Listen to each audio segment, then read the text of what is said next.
Well, I think it was in Hot Tickets magazine. Sure. It's free with the Evening Standard. Yeah. I might get some free Evening Standards now. I've plugged that. Yeah. I just reading in there that, I don't know if it's still going to happen, but apparently she was going to do a little cheeky appearance at GAY. GAY? In London. And obviously I was quite excited because I'm a Spears fan. Do you know that's what that spells, don't you? GAY? Yeah. Gay. Yeah. Yeah. Well, I think it is a gay club. Oh, sure, This is what I was ascertaining from the article. Oh, because they've said they've called it what it is. Exactly. Yeah. And it was apparently she was going to be previewing some of her new album live on stage at GA1. And that's an intimate venue. Normally you'd have to see someone like Spears, probably at Wembley Arena, someone like that. I'm thinking I'm a Spears fan. You know, get a couple of the gang together. Yeah. You know, some of the lads. Exactly. Yeah. Cruise down there. Yeah. But then I read on in the article that apparently the doorman at GAY were only going to let in regulars, and the way they were going to ascertain if you were a regular was by asking a series of questions at the door. What, testing if you're really... Now, I don't know if the questions would be about the interior of GAY. Or the interior of someone else. Yeah. Or just general kind of... Like, what do you reckon you'd have passed the... Well, that's what I was wondering. So you'd have had to pretend to be... GAY to get in to see Spears. Now Can you say gay on the radio? Yeah, I think so. Yeah. There's irony, isn't it? So you're pretending to be gay to get into a club to see a bird, if you like. Yeah. I'll give you a little quick test. Right. Shall I? All right. Sorry, what's your name, mate? Paulo. All right, Paulo. Yeah. You haven't done a lot with your hair. You just sort of let it grow out. I mean, would you be putting product on a bit later? Because I mean, you don't look very. You look sort of quite masculine, Yeah, well, sort of like you didn't care, like you have no care about how you look, like you're normally it would be shaved, of course. Oh, okay. Yes. We would say normally that looks about like 3 months growth there. Why haven't you... I've been ill. Nothing serious? Nothing serious. Okay. No, that's why I let it grow. So it's grown. Okay. Yeah. So what time would you normally be going out then, Paulo? Normally I'd go out about about 8ish. 8 o'clock in the evening, you've got... No. That sounds a bit early. That's what... No, I'd go out about 3 in the morning normally. Right, so I like yeah, okay, right, so that's right, yeah. Where'd you go, down sort of... Down Compton Street for a coffee and then onto GAY something like that, with your little shaved head. Yeah. Okay, well, you're doing fine. Gay. Sounding pretty good. Can I just ask you one final question? 20 bender points? 20 bender points. I'm just going to let you in. Okay, I'm just going to tell the guys to let you in. But I've got one more question. Yeah. Do you prefer knobs or tits, Paulo? Knobs. Knobs. You love knobs, do you? Oh, Can't get enough knobs. So you hate tits, I assume? Loathe them. You hate tits, do you? Yes. Okay. What? Even Liza Minnelli's? I don't know what to say. I love hers. But not in a straight way. In a straight way. In a gay so way. okay. So you love knobs more than tits, right? Okay. I love knobs. In you go. Thanks very much. You know Britney's on, do you? Oh, she is so sexy. Oh, see, that's what would give me away. Like the Great Escape. It's just the last. Yeah. You just. Well, you're. I mean, I think you're probably a bit bi. Right. Yeah, okay. but I mean, going anyway. Thanks very much. Okay, the drinks are quite expensive. Oh, I thought so. Pop your shirt off, will you? Hey, Outcast on XFM 104.9. I'm Ricky Gervais, Steve Merchant, Karl Pilkington. You all right, Karl? Yeah, not bad. Yeah. Just when you were talking just now about like the gay stuff. Yeah. Right. I don't know if you saw the thing the other week about the fella who's on that quiz show. Oh. Sort of. Oh, right. Okay. Gay fella, straight, sort of man, woman thing. What are you talking about? Tell me what did you see? Tell me what you saw. This is like a kid come running in and he's seeing something frightening. It could be an alien, could be a ghost, could be a paedophile, and you've got to get exactly what actually saw out of him. Right, what did you actually see? It's just this fella who's a woman. Right.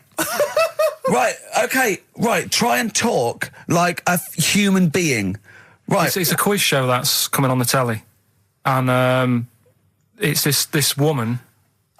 Right, is it a fella who's a woman, or is it a woman? Bit of both, that's why I'm talking about it. But what do you mean? Is it a pre-op? Is it a transsexual, a transvestite? Is it a ladyboy? Is it an hermaphrodite? What is it? I'll tell you about it. Well, tell me. I'm telling you.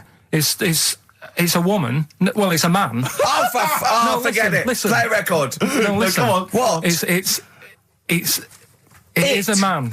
He is a man. Well, Oh, Christ's sake! it's a TV program where they've got this man who's Transvestite or television? It is a transvestite, yeah. So- but the problem is, I'll tell you, just because you don't know about it, the program is... I don't know. I still don't know about it. I don't know anything about it. Still, I don't know. It's a woman, man, woman, TV program. Look, TV. No, it's a man who is now sort of half a woman. And... A man who is now half a woman. No, well, this is what's weird about it. He's got the top half, but not the bottom half. What do you mean? sorted He's out. got breasts and a wig, but he's still got his boys downstairs. He's Why got do you do that? his caps and the boys What are do you do still that there for? with his Y fronts. Why But that? upstairs, he's got a lovely pair of dumplings. Why do that? Well, he's halfway through. But why not get it all done in one go? Maybe he couldn't afford it. Well, wait until you've got all the money. That just looks a mess.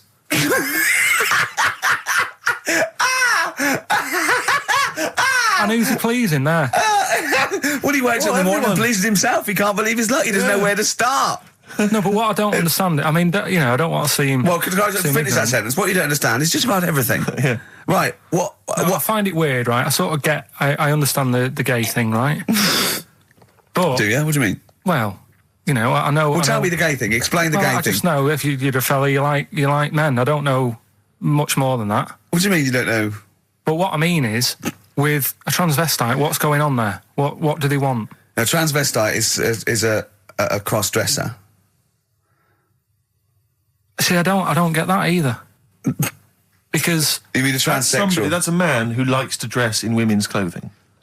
It's not necessarily... They're not necessarily gay. They're or not straight gay. They're or often anything. not gay. They just happen to like wearing women's Those clothes, aren't you? but then why not wear women's clothes that could be seen as a bloke's, like Suzanne wears jeans? No, but Just but that's buy the women's thing. jeans. But that's their problem, is it? They like being seen as a woman. They like being seen as a woman. It's not just that it's more comfortable, or they'd wear a kilt. They like being seen as a woman. They feel more comfortable. All right, and what's the deal with this fella who's got... We don't know both? who this fella is. No, we don't know this man who's half a woman. He's called Miriam. Oh, that's helps. yeah. Brilliant.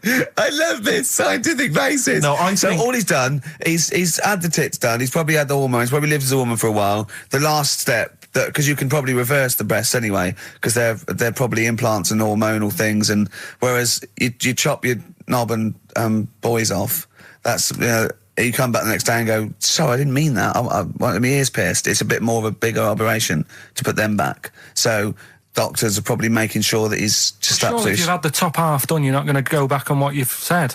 But no, what's the top half being done? I could get you breast implants, give you a bit of hormonal treatment. Now, and that you would be a could great idea for next week. and you could reverse it. What you can't do is grow a knob back.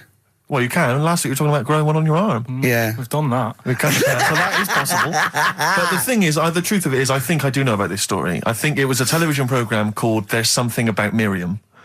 The conceit of which was that this pre-op transsexual So I guessed that right, yeah. was masquerading as a woman, Right. and various blokes who didn't realise that this was a man had to I've heard try about and this. seduce her.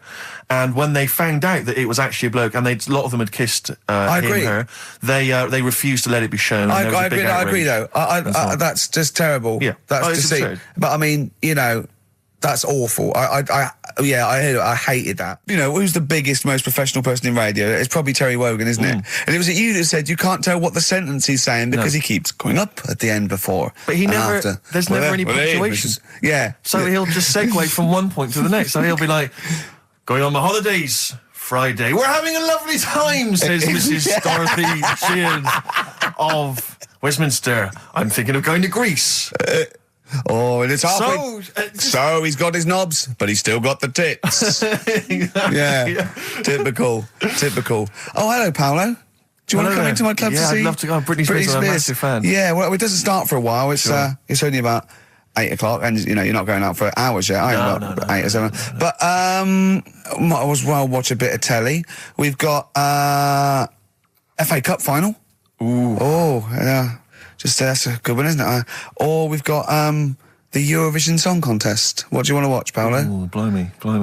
Well, I love all the camp and lame Right. of the Eurovision Song Contest. Yeah. But is that David Beckham playing? Because I love him. Oh, and I his see what hair you've and done. his legs. See what you've done. You see? So you will watch the football, Yeah. but you'll be mainly looking at Just looking at the legs and the tight shorts. So while Beckham's knocking them in, you'll be Exactly, knocking one. Right. Let's. Do you know? Remember, I never really looked, but when you see old clips of, say, early '80s footballers, the shorts are much tighter, aren't they? I think. I mean, I don't know. I don't don't really know. I wasn't really looking. I remember Carl was saying when he went and there was two strippers, a bloke and a woman, and they whipped off their clothes at the same time, and you looked straight at the boys. Yeah, everybody would. You would have done. Right. You do. You do. You look at his doo-doo. What do you mean? You look at his doo-doo. No, What? I'm just saying. If you were there, you would have done the same. Two people on the stage, Yeah. woman and a man. Yeah.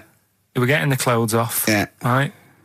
The fella took his pants off the same time as the girl took her knickers off. Yeah. Right. All I'm saying is it's human nature to have a quick look, have a quick glance, see what's going on. See what's going on. And then I wanted to look at the woman, but she put her knickers back on quick. She didn't live opposite from you, did she? But just to return briefly to the shorts question. It's only because in the 30s and 40s they were huge shorts, weren't Yeah. they? I mean, genuinely massive. Like huge. A small child could wear them as trousers. They were. I think that's to do baggy. with comfort and decency, though, isn't it? And then, but by the sort of 80s, there was barely any shorts there. I think that was fashion. But it's weird that you feel like at some point someone's gone, guys. I mean, They've good gone game too today, small. but this is ludicrous. But that's what happened, isn't it? Because things get bigger and bigger and bigger, and then they get smaller and smaller and smaller. Yeah. And fashion's like flares, Yeah. drain pipes. Yeah. Heels, flat. Yeah. Tall hats, flat hats. What do Yeah. you make of the miniskirt? Long hair, skinhead. Miniskirt. Again, I don't know. I'm sure there's been 10 resurgences of miniskirts since 65, whatever it was. Yeah. It's fashion. So the short. You know what? Do you know what I think, Steve? I think the shorts will get smaller again before we die. I think we'll see one more tight little packet of Premiership footballers running round with their offal squeezed like the last chicken in a butcher's window. Almost protruding. Wrapped up, yeah. Yeah, definitely. Imagine if they just wore cling film shorts so you could see what was happening there, Carl. Where would you look then? Because you like football, don't you? We're doing Rockbusters. I suppose so. Go on then. Bong. Czech family says they've got a rabbit with 3 knobs. Right? Right. Done. Sorry, can you just read a little bit more of the Czech family with 3 knobs? Just about a family. Not read it to yourself. Read it out on air. It's just about. He can't read it to himself. I tell him to read it to himself. We still hear it. No, he was, because I could see his lips moving. Go on. Just this fella who had 3 rabbits. Right, just think of this is Trevor McDonald. Yeah. Okay, carry on, Carl. Okay, well, here's the news. Right, good, brilliant. Go on. There's a fella. He's got 3 rabbits and that, and then he checks them out. Right. Yeah. 2 of the rabbits have got 2 knobs each. Right. And he goes, "That's a bit weird, isn't it?" Sure. And they're throwing them around, sort of showing them around the family and stuff, saying, "Look at that, that's weird." Picks up the 3rd one. It's got 3. Yeah. So they ate the 2 with 2 because they thought they best keep the 3rd one because a little bit lucky in that. Yeah. It is lucky. 3 knobs there, yeah. Now here's the sports news, and that's how it would work. Go on. Talking about this the other day. Yeah. What was it now? Listen, the fella. Play a No, listen. record. Do you want, let's just, all right. All right, no, come on. All right, he's got it now. Go on. This fella goes to the doctors, Yeah. right? Oh, right, okay. Right, if this is in any way apocryphal, stupid, illogical, impossible, right, you are never, ever speaking again on radio. So make sure this is at least possible. I'll tell you what, I'll even give you improbable but possible. So if anything that breaks the laws of the universe or logic, okay, that's all you have to avoid. On you go. Right, so this fella, right, he goes to the doctors because he's got earache. Right. Okay, if a chimp's living in his brain... that he Go on. So he's got earache, he's sat in the waiting room and his ears all bunged up and it's hurting a lot and what have you. So the doctor comes out and he goes, right? And because his ear's all bunged up, he doesn't hear it that well, right? So he thinks it must have been me, right? So he wanders in. Keep going.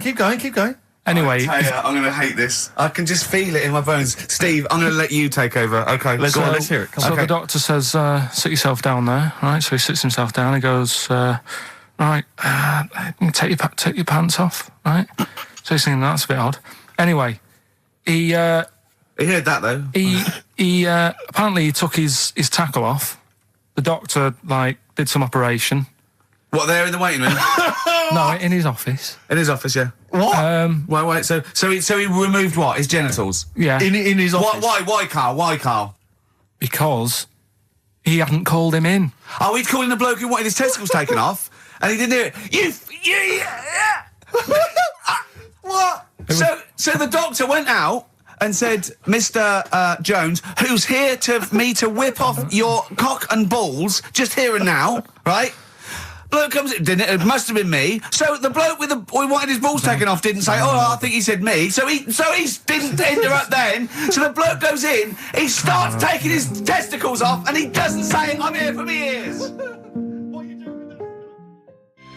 It's a new single from Snow Patrol and Run. That's brilliant, isn't it? It's good stuff. On XFM 104.9. Rick, go on. I'm about to say 3 little words to you that I've never said to anyone before. Go on. Karl is right. On what, though? From Reuters, someone's emailed in.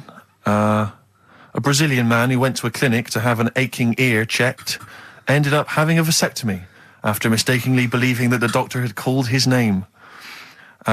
He had gone in there, entered the vasectomy room when he was called. He was called by the full name and yet thought it was him. But the strangest thing is that he asked no questions when the doctor started preparations in the area which had so little to do with his ear. He later explained that he thought it was an ear inflammation that had got down to his testicles. And the fellas came off. Extraordinary. Right. I'm stunned. Amazing, isn't it? There's got to be a couple of news headlines, surely. Hold on, wait a minute. Bong. Pierced penis man off the hook. Knob body has been that lucky before. Brilliant, all right. Okay. You've got get a lobe of this court case. Right, okay. Not bad. I'm going Interesting. for knob body has been that lucky before. Right, it's a story about this kid who was born, right? Was he? Yeah, he was popped out, and the dad and the mum saw the baby, and it was like, oh, that's a good-looking little kid. Sure. And they were proud and that. And then they're surprised that it's a good-looking little kid. It's theirs. Yeah. Like it could have been a frog, and they'd have gone, "Oh, he's got your eyes." And then the doctor goes, "Yeah, it is, but look at that." What? He said, "It's a boy and hasn't got a knob." I love the doctor saying that. I love this GP Right. or this midwife saying that. Oh, I love little boy. Yeah, but no knob, baby. Mr. and Mrs. I mean, think. Right. No, but I'm speeding it up a bit. All right, come on. So the baby's Right, so born. the baby's like that, and the doctor says that, and and the woman's like, oh, it's our first as well, and stuff, right? She's really gutted. she's What's the second going to be like? So, Go ahead. so the Just a knob. doctor says, We'll call it Karl.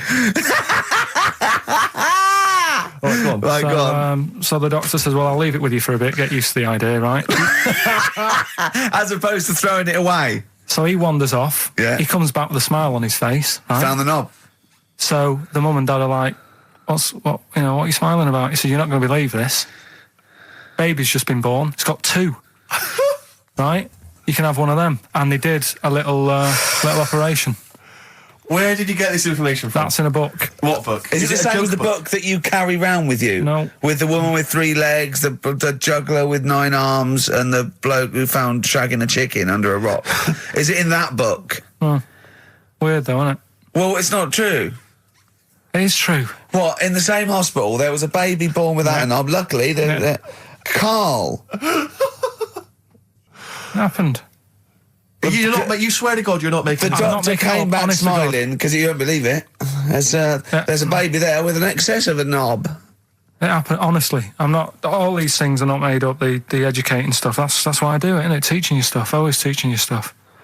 All right, if anyone can confirm the baby with no knob, they're going to the baby with confirm it 2, because they're going to go to the same dubious website that Karl got it from. I always try to be level-headed and reasonable in these situations. And it's always ignore it. Guatemala or Mexico. Rodriguez was born without a knob. Luckily, baby next door and was 2 knobs. What a load of shite. Play a record. There's still more to come. Oh, I'm looking forward to it. Was it Nelly? Nearly dead. It nearly died. It nearly died. Bones, Radiohead off the Benz album. I mean, might be my favourite album of all time. You said it before, yeah. I can't say I've ever really got into it. I remember when it came out, it was just so ubiquitous everywhere. I never really bothered listening to it. I can still listen to it every day.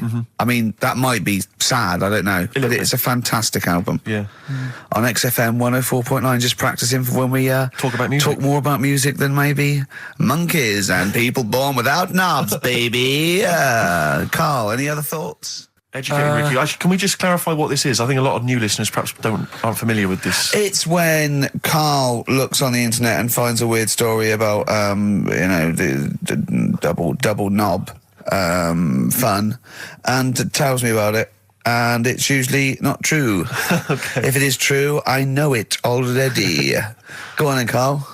They're not really weird stuff. It's just stuff that's gone on. That's interested me, that's all it's about, and I educate about it. I should just confirm that we've had a number of emails that say the baby born without a knob and then having one transplanted from a baby that luckily enough had two knobs is apparently true. Right, listen. So, I don't question that you could be born with a deformity and get someone's, fingers, knobs. What I'm saying is, it didn't happen with the doctor goes, I'll leave with it. I don't believe it. That baby's got two knobs. Exactly. What a coincidence.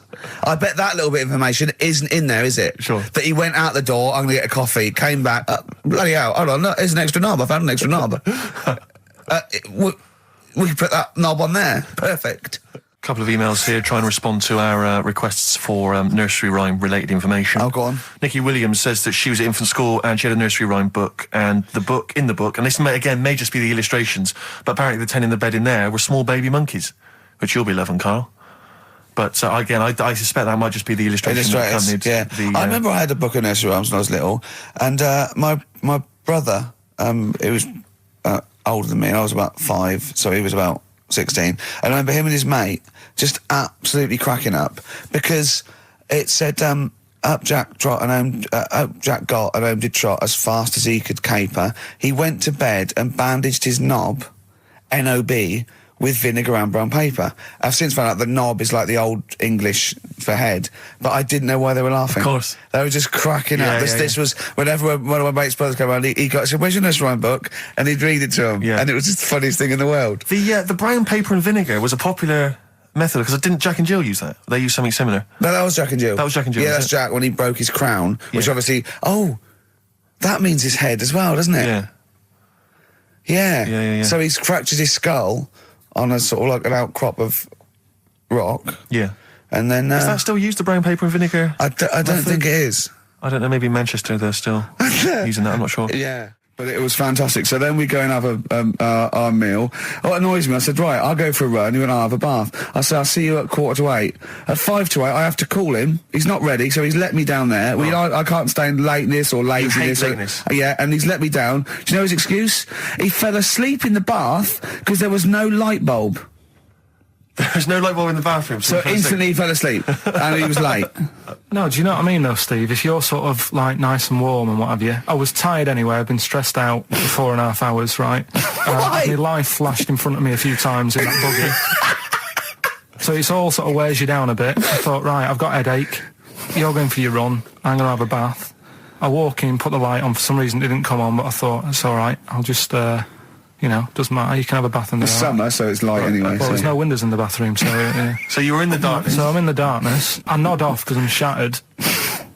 He calls up, hassling me. So I said, well, it doesn't normally take that long for me because, I haven't got, like, long hair. I've got a dryer and so I can sort of one wipe.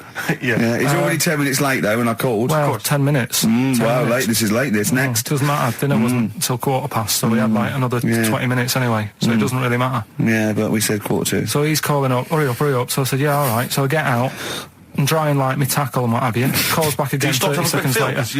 No, I don't. I don't like that. Not gonna do that, no. Give it a wipe. 30 seconds later, come on. So I end up going downstairs to the meal area, naked, with a wet shirt on and wet socks. I've got headache as it is. Meant to be a relaxing weekend.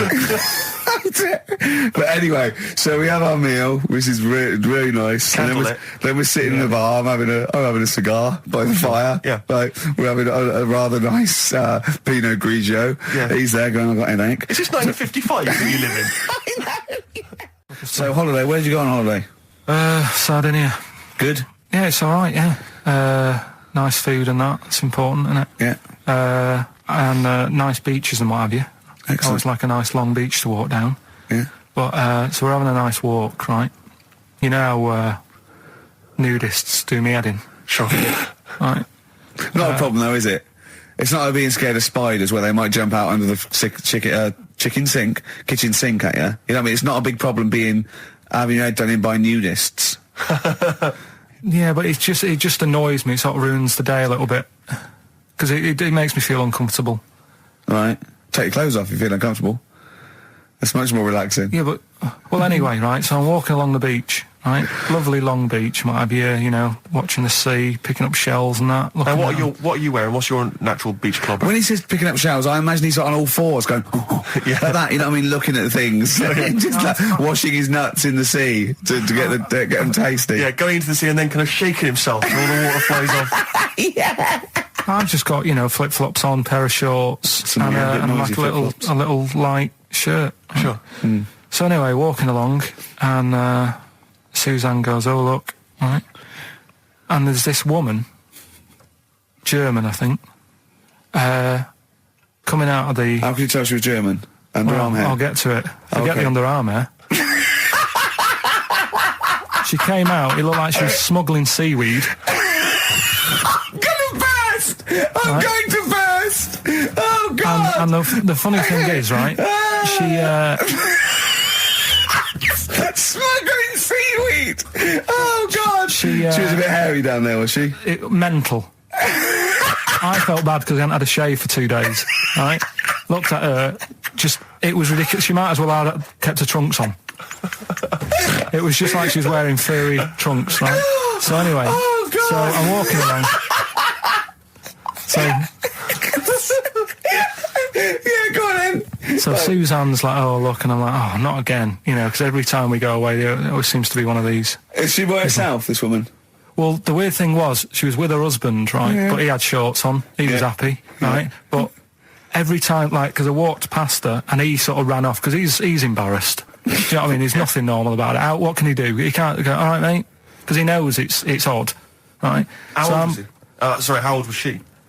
It's hard to tell when someone hasn't got clothes on. Do you know what I mean? They always look older, don't they, when they haven't got clothes on anyway. But I'd say she was about 40, 41. Okay, right.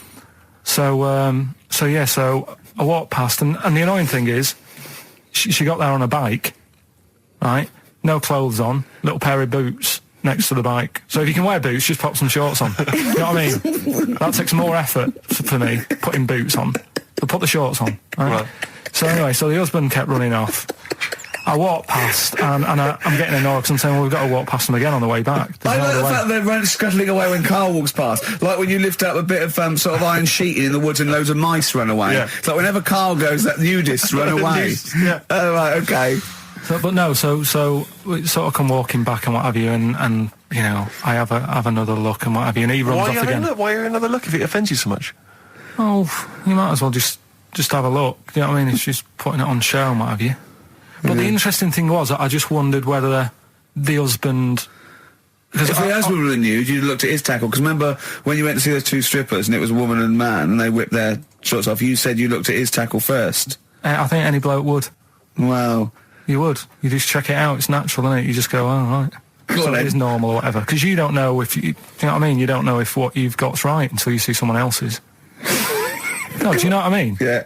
But anyway, so, but he got us talking, because I was, then, as soon as I saw her, sort of, day's been ruined a bit, so I'm walking up the beach. It's been ruined! Walking up the beach with Suzanne going, "How does it happen? Do you know what I mean? Why do people do this? What fun are they getting out of it, and what have you?" And, I just was thinking, is there any chance that fella, right, didn't even know that she was a nudist until they went away? Do you know what I mean? Because I said to Suzanne, if I met Suzanne, it's like we're getting on, yeah, everything's fine. And then you go off on holiday and you go, you haven't got much luggage. And she's like, no, it's fine, this is plenty. And I'm thinking, that's weird. And then we go down the beach and she whips her knickers off. I'd be annoyed, but there's nothing I could do. Do you know what I mean? Sure. So I'm just wondering whether that's what happened to this fella. Every time someone came walking up, he was like, oh, God, this is embarrassing. And he kept nipping off. Yeah. Finding something else to do. Look at some shells.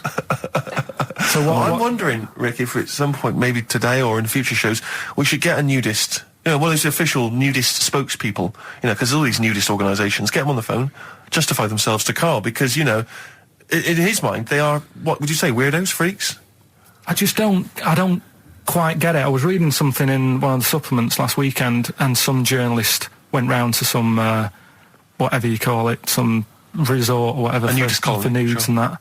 And it's Were just... they playing volleyball? Well, the annoying thing was, bowls. Why is that annoying? Well, don't play a sport where you got to bend over.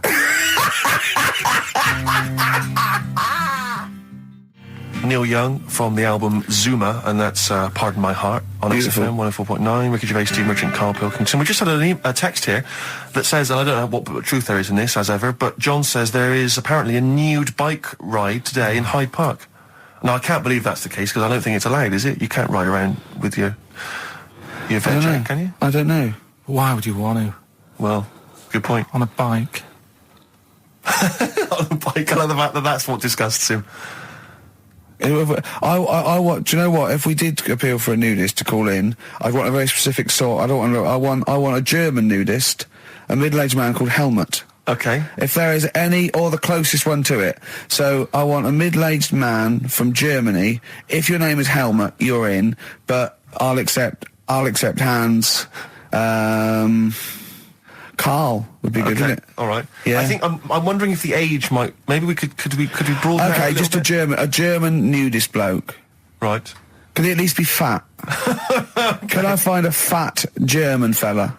If your name's Helmut, we're going to give you a big prize. Yeah. But any fat German fella who likes to get his sausage out. Sure. Okay. It's sauerkraut. Yeah. What's the phone number? 0871 222 1049. It'd be good just to get an email or a text with a contact on it, and then I can just call them up in the week. Sure. And 83936 is the text number. I don't know what our audience demographic pans out like, Rick, but I'm suspecting that's probably a fairly small fraction of our listenership. I know, but there must be someone out there. If you know a fat German who likes to get his tackle out, phones are going. Straight away. Just answer it, Karl. Just answer it. Just potluck. it could be anything. Well, just see what it is. To be fair, it could be a nutter. But just say hello. Just tell his nutter straight away. He'll stay there, won't he? He'll stay there. Well, answer it. Answer it. Leave it. Answer it. Oh, you see this? It's gone. It's gone. There you go. He bottled it. So, just as well. Did you have to have that thing done where they say, what side do you wear your member? What side you dress? They don't say what side you wear your member. That would hardly be a euphemism, would it? So they say what side you dress, sir. It means what side your little John Thomas leans, doesn't it, on rest, usually to the left, isn't it? Your little left testicles. If I said to you now, what side do you wear? Hang on. Do you know? It would be left. It would be the left. That's what I mean. If standing there, right, with nothing restricting it or holding it in or holding it up, right? It sort of leans. Your one ball is sort of like slightly back and lower, isn't it? And your little John Thomas rests there, so it's left. And the reason they ask it is so they don't put the tape measure up on the left and squash your willy or touch your willy. So it's nothing to do with you'll need a bit more room of sort of more material on that side, or. Well, no, I don't think they compensate. It's just when they stick that up into your groin, they don't want to come in contact with your little. The thing is, I don't know what side I wear stuff on. I just sort of pull my pants up and wherever it wants to go that day. But maybe it's not big enough to sort of make any, real decision. But now, I'm sat here right with my jeans on. I don't know where I am. Well, that's clear from hearing you talk. No, but what I mean is, if a fella said to me, "What side are you? What side's your member on?" Member? What is this the use of the word member suddenly? I'd go. Well, it's usually not appropriate. And also, I imagine in the old days they had big baggy pants that used to sort of like hang down, and now, you know, like with those stretchy boxers and briefs, it's sort of held up in a nice little, neat little parcel, isn't it? So it's probably not appropriate. It doesn't come in contact with your little snake. So, you know. Did you ever, have you ever heard that? Are you telling me a tailor has asked you that and you went, what do you mean, mate? No, I've never, I've not really had one made to measure. I had one made when I was a kid, but since then I've sort of bought a suit off the hook. But when you were saying about buying a suit, I know that question sort of crops up and I don't know what the answer is. It just annoys me the way I don't know, there's no surprises anymore. Do you know what I mean? People know. What do you mean? He's going to go, right, I'm going to measure you now. Which side shall I measure? Go, well, pot luck, go on, have a look. Right, there you go. Oh, you got it. You checked me out. What do you mean there's no surprises anymore? What are you talking about? Everything you say is a surprise. Everything you say. Every opinion you have is a surprise to me. What I mean is, why aren't people just happy just to go, well, depends, doesn't it? I'll just pull the pants up wherever it wants to go. I'm happy. What do you mean? Why is this such a big issue? But Carl, when they ask you this question, they're not making a note of it somewhere. It's not statistical research to find out what the kind of common leaning is. It's a question so he doesn't touch it when he's using his tape measure. Just be careful. But he is being careful by asking the question. But what's wrong with him touching it anyway? If he's, I mean, it's only a slight. Fair enough. But if he just sort of, knocks it a little bit, you can just go. Do that again? To me, it's the same as the prostate thing. It's just happening all over again. But the doctor doesn't go, what side's your arse on, sir? Trying to avoid the arse. He wants to go, he knows where your arse is and he's aiming for it and he wants to get it up there. He's aiming for it for a good cause. This little fella's going, well, I've got to measure his leg. I don't want to touch the knob. I'll just ask him, sir, do you mind telling me where your cock is so I can avoid it? It's a big difference. But like I'm saying to you, I'd have to have a look first to let him know. I don't know where it is now. I don't know. It could be the left, could be the right. Are you telling me you don't know where your knob is without now? looking? Well, what do you mean without looking? How could... Well, you're saying it as if like... Should we have a guess? Well, have a look and tell us where it is. What are you wearing? What sort of pants are you wearing? I've got my jeans on. But you got pants on underneath them? Yeah. What are they? Briefs or boxer shorts? Boxer shorts. Boxer shorts. Well, it's probably free, but the jeans are probably strict knit. I think it's probably either in the middle, dressed in, or just slightly to the left. Have a look. We'll tell the listeners after the break where's Carl's knob. It's a good competition. Oh, brilliant! We've got to send this to the Sony Awards people. XFM. Run, Snow Patrol on XFM. Well, big question. Where was Carl's knob? That's what people have been hanging on for. Yeah. Where was it? Well, I can't believe people have been texting in. Hey, what, guessing where it is? People saying, is it in the middle? Is it in the left? It cost them 10p. It cost them 10p to find out. Just wait, I'm going to give out the answer. You don't win anything, right? Like, strike it lucky. Right? Bottom or middle? Right. It was to the left. Oh! Yeah.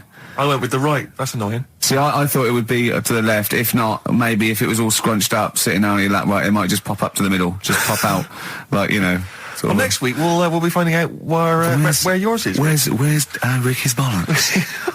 Right then, which leads us nicely into knob news. Oh, it's the welcome return of knob news. Right, okay, it's very much like the news at 10. This, isn't it? I do a bong, or in this case a schlong, and he gives me the headlines, the knob news of the day. Where have you collected all this knob news? Was there a lot of knob news this week? It was mental this week. The amount of stuff. The way it works, you give us the bong. Yeah. I'll give you the headline. Okay. Steve decides which stories we're going to talk about. And now on XFM, knob news. Schlong. Man grows knob on his arm. Schlong. Man gets doctors to make him a second knob. Schlong. Turkish prisoners made hole in cell wall to produce third inmate. Schlong. Doctors accidentally remove man's testicles. So, well, can I straight away go for the accidental removal of the testicles? Well, it's happened before, right? We've talked about that before. What did he go in for a tonsillitis? What are they called? Tonsillectomy. And he went in the wrong way. What are you talking about? How can they accidentally Remove his testicles. It says, he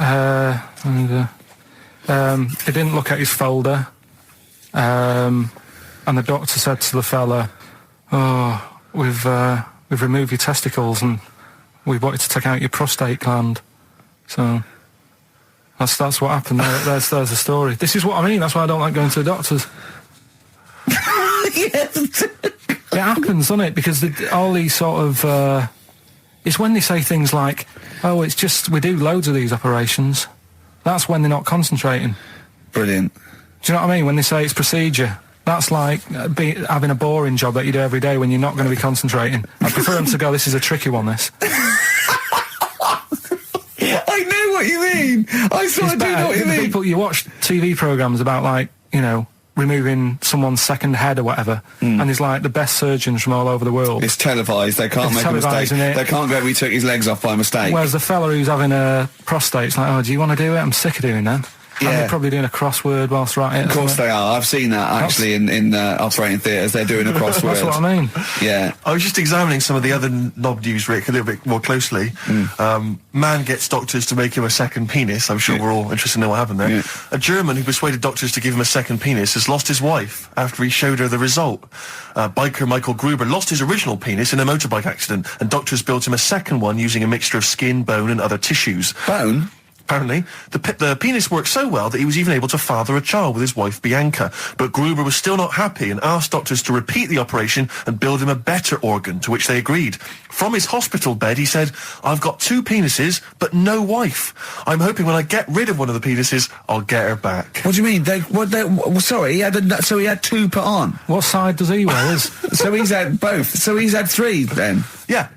Yeah. This is probably the thing that happened with Hitler when he had 1 ball, but he had 3 at one point, didn't he? So he just get one in the other ball, gave his mum one, and got the other one. Man grows penis on his arm. I mean, why people are constantly losing their penises around the world? I've no idea. But why? I didn't realise it was a bit. What do you mean why on the arm? It's just a graft, isn't it? Yeah, but put it on like your buttock or your side. You can't wear a short sleeve shirt. Why did they've done that before? I don't understand it. Why not just graph it onto the side of your leg or something where it's high up, close to where it should be? I don't know. To get it used to the environment. Like when you were like released a duck into the wild. I've never understood that. If there's a doctor, again, you know, we had a doctor last time, if there's someone who can let us know why they put it on the arm. So they can keep an eye on it, presumably. He's not going to work with this knob on his arm. He's probably in a hospital bed and under examination. Right. So what do you think? They pop the knob on the arm, say, "Come back in 3 weeks." What do you do, by the way?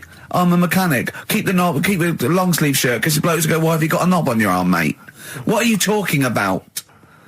He doesn't go back to normal as a teacher. "Sir, what is it? What is it, Simpkins? You got a knob on your arm. No, don't worry about that. Do your maths." What do you think this bloke's walking around with a big knob coming out of his arm? Why on the arm? So they can keep an eye on it.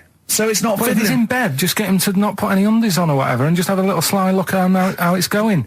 Even in hospital, if you're in a shared, like, little hospital room, people going, "Oh, I've had heart problems. What's your problem?" He's there with his arm out. He's got his knob out. Yeah, but I don't think it counts as indecent exposure when they're grafting a knob on your arm, sticking that up the bed. Imagine if he's driving, he's just got it out the window. People driving by. Yeah. At the end is that bloke giving me the finger? At the end of the man grows penis on his arm story, it says, a Moscow surgeon said the man will be able to have sex in a few months. He said, "Women will never suspect." What kind of a doctor talks like that? Yeah. I'll tell you, it's his cock now, seriously. The birds will never know. He'll be able to go berserk. Yeah. They'll never realise we grew it on his arm. That is unbelievable. Will he have a little scar on his arm, do you think? Yeah, I don't get it. Like I say, 83936 if there's a doctor out there. Or indeed if you've ever grown... Or a tailor. Making you a shirt. What side do you wear your cock on, sir? It's my left arm. What's this? Bit of stones? Yeah, beautiful. Lay it on me. Wild Horses by the Rolling Stones on XFM 104.9. Well, I think the listening public would have enjoyed knob news there. Oh. So, I mean, there was a lot of knob news this week. I was surprised. you know, I would have thought it would be hard sometimes to get Knob News together, but... I would have thought it would have been part of a bigger news programme, but, I mean, I don't think we'd dedicate a whole sort of, you know, like John Craven's news round. Yeah. A whole 5 minutes to knob-related news. Yeah. There was other news, was there, in the week at all? Carl, it wasn't just all knob-related, you didn't just research. No, they're the ones that sort of stand out. Okay, Knob News? Yeah, we've got a bit of Knob News, yeah. I'm worried that Knob News, because it's only about penises, is a little bit sexist. Have we got any fanny facts? Can we sort that out for next week? I don't want to alienate our female audience. Welcome to Minge London. Good, I'm glad that's that. Well, But then I got back, right, Steve, and called up Ricky. I said, right, you know, are you about? Have a chat and that. So he said, oh, I'll just come round. It's a nice day. Have a drink and what have you. So I got round there at about 6:30, right? Go up to his door, knock on his door, right? He stood there with his tackle out. Oh. Yeah, what did you make of that? What was wrong with that? What do you mean, what's wrong with that? Why were you looking at it? Why were you looking at it? I tried not to look at it. But again, you're always sort of attracted to it, aren't you? Kind of like... I've never been attracted to another man's tackle. I don't know what you mean. You can't help but have a little sly look. Especially when it's there. When you ring the bell, and I mean the one on the door, right? And that's hanging out. And does he dress to the left or the right? It was to the left, wasn't it? yeah, it was left, yeah. Just popped it out of my shorts for him. Just popped him out of the shorts. Should have seen the state of him. Shorts on, no top, cigar. Looked like someone out of The Sopranos. It was a mess. Yeah. And then, we sat on the balcony drinking wine, didn't we? Did you pop it back in, or was it... Yeah, I popped it straight back in. I'd got the laugh. Sure. I got the laugh I wanted. Yeah. He walked in, he went, it's not that hot. Straight away, it's not that hot. Oh, brilliant. Then, was that Knob News, or is there more? no, it's got more Knob News. That's just a taster. Just a taster. Listen, let's play some adverts, let's play some great music, and maybe we should have some early Knob News. Early Knob News coming up. XFM. And it's Knob News time. We're all very excited. Now, last week's Knob News was what, Carl? Do you remember it was a man... Who grew a knob on his arm? Sure. No, he didn't grow it there, did he? He put it there. Well, I know that, but, yeah. Just popped it on his arm. Yeah. A bit. Yeah. This week... That's just a recap of the week's news. Right now it's the headlines. Well, we Right, talked about it before. Do you know the little mouse that had an ear on its back? Yeah. Sure. Right. Well, you thought he had a bad time, right? Listen to this one. Mouse walking about with us, sort of wearing a monkey's testicle. They're just having a laugh. This is what I mean about a lot of scientists. What are they doing? When's that going to come in handy? I don't know what you mean. Well, they were seeing if, you know, say if a fella loses one, right? Yeah. Hitler or whatever. And they go, well, don't worry about it. We can sort you out. I don't know what the monkey's going to do. I don't know if they keep passing them on or whatever. But the actual monkey testicle was put on the mouse. And it worked. It worked for the mouse. But isn't it... I mean, isn't a monkey's testicle quite large in relation to a mouse? Would it not look like the mouse was on a space hopper or something? Oh, yeah, it didn't look good. Well, they didn't put it where its testicles would be. No, they did. Like, well, how could it walk then? The ear was on his back, so he could just get about. Well, I don't know. But Well, you don't know, do you? You just guessed. Did they grow the monkey's testicles where the mouse testicles it looked would... stupid anywhere else, though, wouldn't it? Oh, whereas a mouse with monkey testicles, that's fine. You'd be showing off. You'd be all right. I'd prefer that than the ear. When that mouse gets put back in with the other mice, do the other mice go, George, you look different. Have you had anything done? But the weird thing is, as well, apparently it still works as a monkey. What? So, like, what are you talking about? Like the sperm and that was it was still sort of monkey. Of course sperm. it was. What are you talking about? But that's weird. But what, Carl? What? But what? It's only a thing to give it nutrients. That's all the thing they're testing. It's like grafting at that level. Right. What's your question? Because I'm right. What do you think? It would change eventually. It would have changed into a mouse testicle because it had been hanging round a mouse for so long. No, I thought the actual sperm of it though would be a mouse's. Why? Because it's hanging off a mouse. No, but your sperm is actually created in the testicles. So that's why it has to be outside your body. Otherwise, we put them in a nice little cage. But I'm guessing then that they've done this operation so that they can do it to humans. Yeah. Why would I want a monkey testicle if my kids are going to be monkeys? What use is it? No, think. That's no. That's going to happen anyway, Carl. Yeah, but think. Think of what you're saying. They've grown a monkey testicle on a mouse to see if it would still function as a monkey's testicle, okay? So they can do that to humans. So think, Carl. What they'd do is they'd grow a human testicle on a mouse and it could still be used as a human testicle. So what? To give you a testicle that you've lost. From a mouse? No, from another person who it was kept alive on a mouse. Because it's kept the nutrients alive, as opposed to keeping it in a deep freeze. Maybe bollocks go off after a week. I don't know. Maybe they get accidents. He had a little a card. Do you donate your testicles? Yeah, I'll tell you what. No one needs testicles yet. Let's keep them on a mouse. You have yours ripped off in some sort of bizarre skiing accident. You go, well, you're in a Battersea dog town. You pick the ones you want. They can grow them on anything. They can grow them on a Dachshund. Bulldogs are growing them usually, that's where you see a bulldog. Usually that's waiting for an operator. What don't you understand, Carl? Hang on a minute. I thought this was knob news, not testicle time. I don't understand what this testicle time's not for another 10 minutes. Yeah. No, it's all sort of linked and that, though, isn't it? Well, sometimes it's linked to a mouse. But what do you think about, like, I don't know, testing stuff out like that? Is it worth it? Could you not just go straight from... But listen, Carl, I'm getting this information from you. No, if this was on Question Time and someone said there were, Dimbleby and Paxman or whoever said it, I'd think about it as a moral dilemma. You've just said you saw a mouse with a monkey testicle. What do you think of that? I don't think any of it. I don't think anything of it is the answer, Carl, because I can't trust the info. I cannot trust anything that comes out of your mouth. That's Feeder and Come Back Around. It's a new leaf, Steve. I'm going to do properly now. I'm not going to be slovenly. I'm sitting up straight, you see. Yep. And it's going to be a proper DJing, because I think... Coming up soon, some great tracks, including a new one from Abs and an old one from Snow. Informer. You know me, don't stole me, ecka boom, a licky boom boom down. I'm joking, of course. We've got some fantastic tracks. There's some great chat, and we've got Carl with me, Steve. Steve. I'm Ricky Gervais on XFM 104.9. There he is indeed, with him, Steve Merchant. And Karl Pilkington, of course. Say hello, Karl. All right. Yeah, nice. And you say you read... The beginning of a radio show is very much your wares, your shop window, laying out your stall. I don't think you could choose a better track than The Only Ones, Another Girl on the Planet. I'd love to hear it. One of my favourite intros, that. Amazing. Oh, that was dangerous, because I once heard on Capital Radio, this has got to be the greatest rock intro of all time. And they played Money for Nothing by Dire Straits. Brilliant. Yeah, I can just imagine them putting their head down. I remember a friend of mine, when I was at school, he just bought a car, and he took me outside to show off the stereo system, Money for Nothing.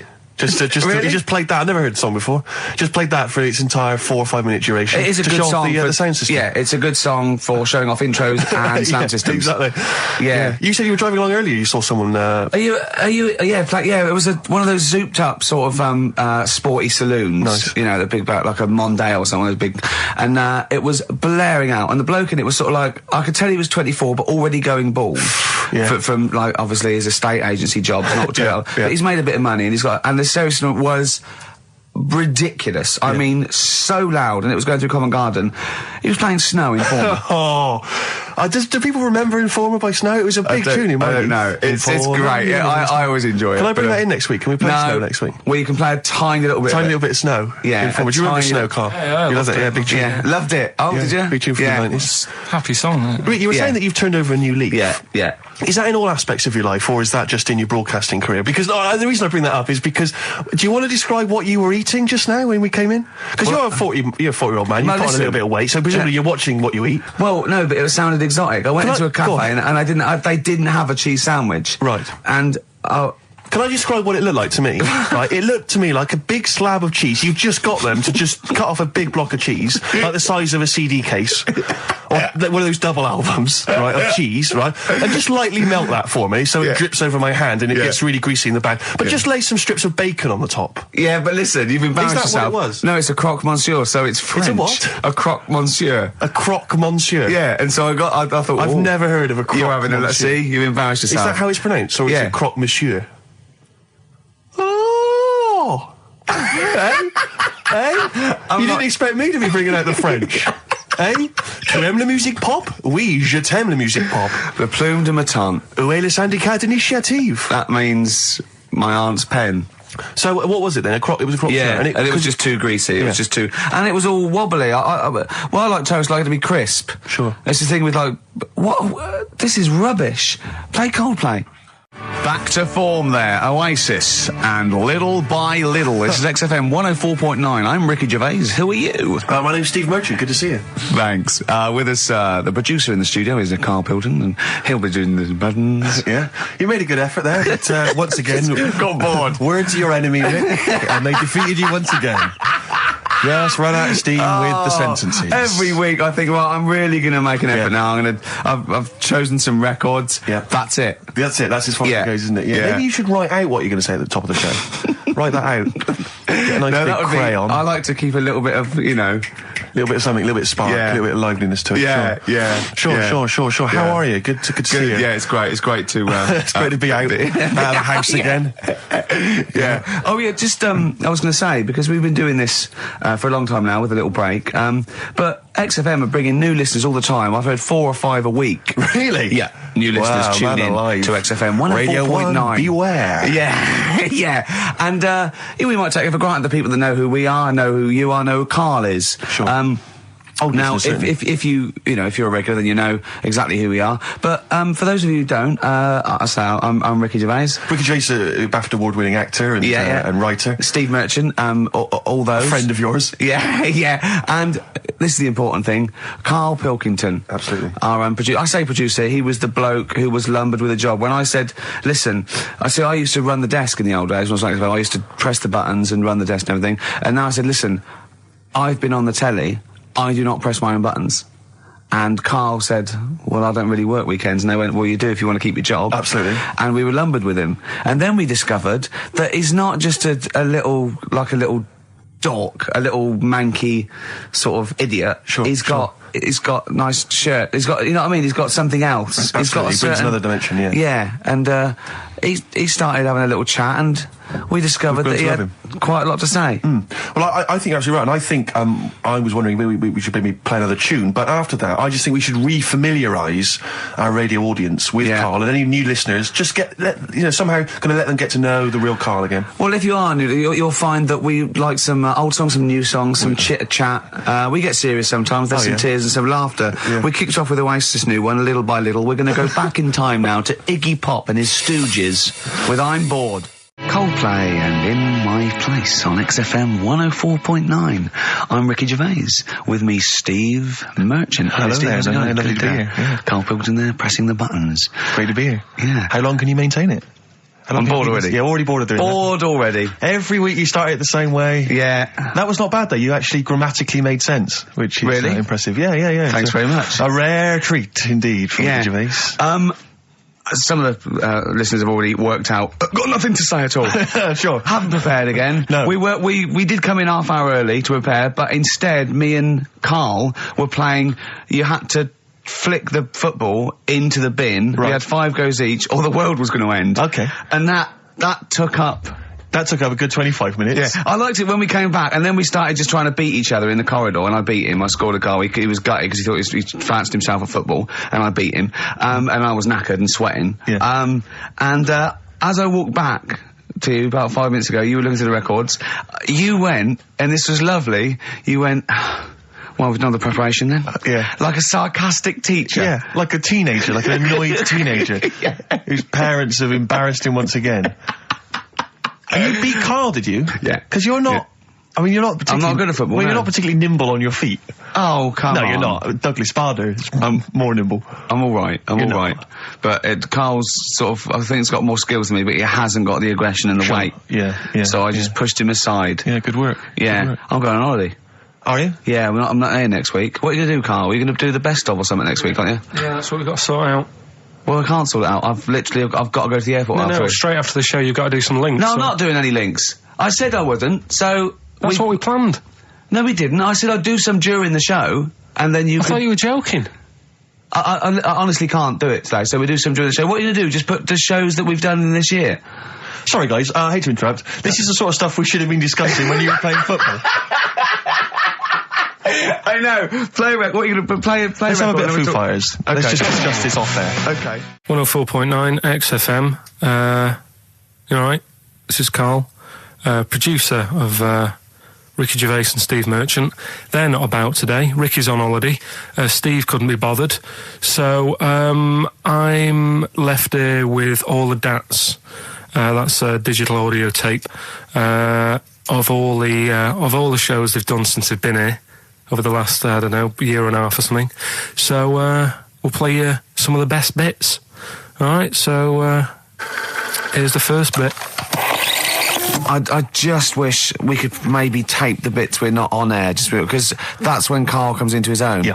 He just said to me, I don't know what I was doing, I was sort of like pottering around, dancing around, doing something annoying probably, and he just looked at me, I don't know, and he was looking at me, and I looked back, and he went, have you ever used a Y-front properly? Genius. It's a great question, because the answer is definitely no. Definitely no. Does anyone use their Y-front properly? And by that, I mean, get your winky out of the little sort of slot provided, as opposed to like put it to one side or pull them down or whatever. Has anyone used a Y-front properly? I don't think I've ever done it. I don't think I've ever done it. I've never seen anyone in a toilet doing it, Rick. You should be looking. I wish I hadn't said that. I caught ya. Really? Yeah. That's actually how you prove people are gay. Yeah. Get them into this conversation. Yeah. Yeah, it's a trap. Yeah, it's a trap. It was the trap. Yeah. I'm not gay, by the way. Yeah. You didn't prove I was gay. I double bluffed you. Because I knew the old gay trick. I thought it was the old gay lord say no thing. That is another method. Yeah, there's innumerable methods of doing it. That's how Oscar Wilde was caught. Yeah. Yeah. What happened there? Well, the judge went to him. Did you see that film last night? Gaylord Say No, and he went no, and they went take him away. Yeah. Take him down to the cells. Yeah, take him to Reading. It is true. Well, it originated in America. Yeah. So many of these things do. It's a brilliant point, Karl. I'd like to hear from anyone listening who's, and I mean, well, they'll just lie, wouldn't they, I suppose? Yeah. I don't even use sort of flies. No. Usually. I sort of pull my Y-front, my sort of tracksuit. That's why I wear sort of like elasticated waistbands all the time. Exactly. Just sort Speed. of like... Yeah. Yeah, you got to get in there with the minimum of effort. Yeah, and out. Sure. Often I won't shake. No, no. To my detriment, because it often leaks out a little bit later, doesn't it? Ever been out on a date with a girl where it's just trickled down your leg and you wish it hadn't, and you're thinking, what if she gets my trousers off later? She might smell it or see it. What? What? I don't know. I don't know what I said there. Right. Feeder, come back around on XFM 104.9. You're listening to Ricky Gervais.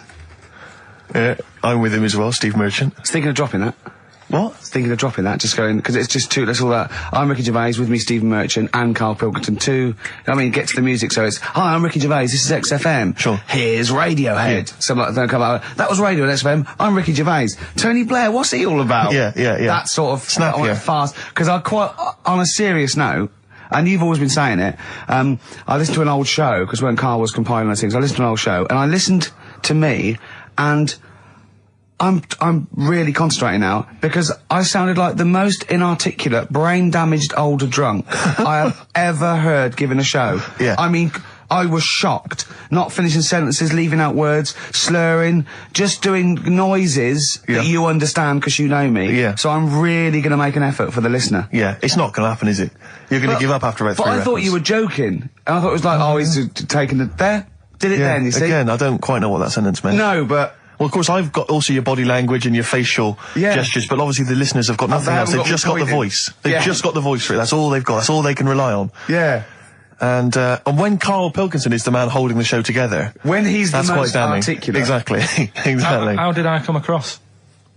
You came across as lovely. I mean, I did an interview yesterday, right? And I was trying to describe you to this journalist, and I was going, it's like a cat can talk. Because the things you say, I just want to know what your world is. You know, when a cat comes in, you go, where have you been? And it looks as you're like, you know, it can nearly understand you. And you're like, I wonder, I'd love to know what that cat thinks. And with you, it's almost like we've got one. Yeah. Yeah. Did you like that? You can also lick your own testicles, I think, can't you? So, yeah. Did you play the doves? And Envy on XFM 104.9. I'm Ricky Gervais, with me Steve Merchant. Absolutely, yeah, hello. That clang you heard there isn't Karl. No. Karl's away. It's Sturgis. Claire Sturgis is here. Yeah. You'll know her from the Claire Sturgis show, but we know her from our early days on XFM, Yeah. and, you know, we're good friends. It's sort of like old times, isn't it? And Karl is had a little surprise birthday present. What's the story with this, Claire? Because I don't know Well, about this. do you know, I came in on Monday expecting to see his little smiley face, as usual, and it's always not here. Yeah. What do you mean? So, apparently his girlfriend had surprised him and dragged him off to the Caribbean for a week. Wow. No, Canaries, isn't it? Oh, I mean, I don't know. He likes the Caribbean. He likes the crabs. Yes. Yeah. I thought he was bored of the Caribbean. I thought he didn't enjoy it last time. No, he loved it, didn't he? No, I don't think he did enjoy No, the it's crabs. Tunisia he didn't like. Right. He's been travelling, hasn't he? I know, yeah. He gets about. didn't like Tunisia because there's flies the size of matchboxes. Of course. And, and midgets in the kitchen. No, there's nothing wrong with that. Yeah. Midges or midgets? Midgets, he said. Right. In It the was kitchen. midgets. He wasn't saying anything bad. He said that there were lots of midgets in there. Lots of midgets in the And kitchen. I thought he'd gone away to some sort of like theme holiday. Yeah. But no, this is I think Gran Canaria or the Canaries or whatever it's And how called. old is Karl? 30. Is he 30? Is this 30 the big last three? week, I think. Yeah. Oh, so it was actually a birthday present. Oh, Yeah, it's a big deal. Yeah. Okay, I just so, thought, but that's all right. So have you got a competition that you can regale us with, Claire? Because obviously Karl provides a lot on this show. Hold on. We could do White Van Claire. White Van Claire? Yeah. Are you familiar with this? We ask No. you questions, topical questions, just Okay. getting your opinion really on the week's news. Okay, yeah. It's on the If you spot. look forward to that. But you know I'm a little bit, you know. A little bit simple? That's Well, fine. just a little bit, you know. What? I always sit on the fence. Don't Oh, I? right. Well, don't You sit on the remember fence. You see, last the worst time? thing there was she was saying I'm a little bit like, you know, liberal I was- or I was- undecided, no, I and was you go- went simple. Yeah. You Well, assumed. I didn't know. I thought I'm a little bit, coked up? I don't know. Who knows? It's Sturgis. Anything could be possible. But the other thing is with Karl, we didn't know how good value Karl was until we asked him sort of intelligent this is questions. true enough, yeah. Because he looks quite intelligent. Well, this doesn't is he? it. I mean, So the thing with you, Claire, is I don't discover- think we've probed you enough. We don't know what, You your haven't views are on a lot probed of me things. enough, But we actually, don't know what Steve, your no. views are, you know? This is what I'm saying. We don't know where you stand. I mean, don't sit on the fence. This is the new Claire Sturgis. Yeah. All right, we're Yeah, going to delve deep, dynamic. find a personality in there, Claire. Let's go back All to right. the old days. How about a bit of the Smiths? That was beautiful, Rick. Go on. Oh, you've been practicing Dates. everything. Richard Ashcroft. Check the meaning on XFM 104.9. We're back, Steve. It's Saturday. That's true enough. Steve Merchant, that is. Hello there. I'm Ricky Gervais, obviously. Hello there. Carl's still away. Claire Sturgis is back. That's Hello. absolutely true. Yeah. Hello there, Claire. Nice to see you. I think a lot of people were hoping that Karl will be back this week, but we're pleased to have you. No, they were actually. I did get some emails during the week. Really? Saying what? Just saying it's really nice to, you know, hear you again on Saturday afternoon. It's nice, and but you're not really very funny. And when's Karl coming back? You know? So it's sort of being Sure nice it wasn't to to me. us. No, it was definitely Because they think that as well. directed to me. But no one can compete with Karl. They can't. Well, we used to sort of like come in and when we discovered Karl early on, we just thought this is comedy gold. Just let him speak his mind. But then we started thinking, we can't follow him now. Yeah. So I remember Steve going, look, we've got to come up with some We stuff. need to chat. If anything we've got to say to each other, we've got to say that in the first 20 minutes, and then you just unleash Karl. Yeah, And he's because like it's just you can't follow him, and he's off on one. And they have stories of upbringings with bizarre creatures that lived in Manchester that were half human, half bat and frog and things. I'd love to take him back to Manchester in some kind of TV documentary. You know, when Karl went home and just wandered back, maybe try and find the amphibian twins or whatever those people were. They with weren't. the- So there was two boys, both had big heads and webbed feet. They weren't related. They didn't hang around with each other. That was all the information we had. I went, why not? He went, that would have been too obvious. Yeah. Like they look at each other across a room and go, you think if I'm coming to see you just because we're a similar species? Yeah. You're mistaken, mate. You make your own friends. One starts to walk over, the other one shakes his head and just mouths too obvious. Yeah. Don't do it. Too obvious. Out of one of his mouths. Yeah, that's what they're expecting. Yeah, Don't do it. don't do it, Webby. Yeah, but anyway, he'll be back shortly, I'm sure. He phoned me. His dad's ill. His dad's in hospital, so Karl went back to sort of look after his mum. And he was so sweet. He said, I'm back here just driving my mum around. He said so unbegrudgingly. He just went, it's like old times. And I said, sorry to hear that. And he went, that's all right, yeah. I think it's going to be fine. and I said, how was your holiday? He went, yeah, it was good. Except it were a nudist beach, so he didn't tell me. Of course it was. I went, what do you mean? He went, well, sitting on the... I don't know why they have to do it. I don't know why they have to do it. Why do they have to do it? He went, Suzanne said they think there's nothing wrong with it, like being a transvestite. Right? I went, I love the fact that your girlfriend has to tell you what's wrong and right in the world. And he went, well, we're walking along the beach, fella coming towards us with knob out. I went, oh, what's going on here? Right?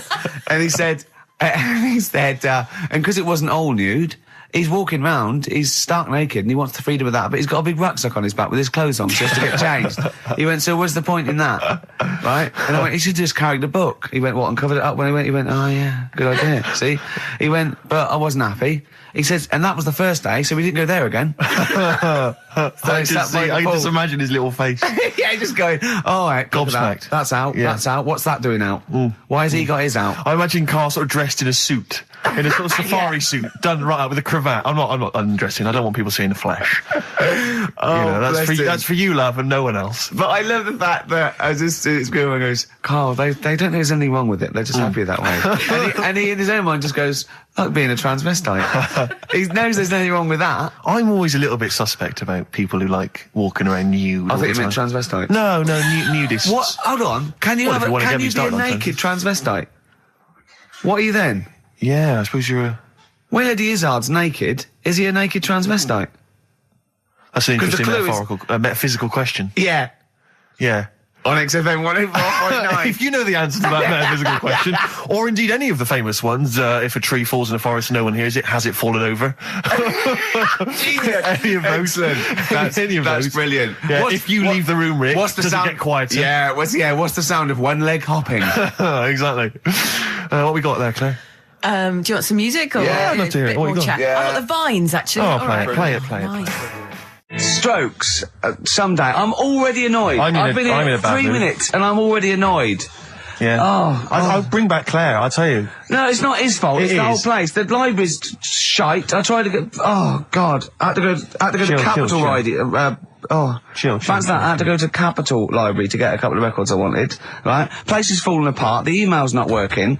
It's so shoddy. He's had 2 weeks off. On holiday. I mean, they might as well bulldoze this, honestly, because for all the, It is ludicrous. And we get paid peanuts.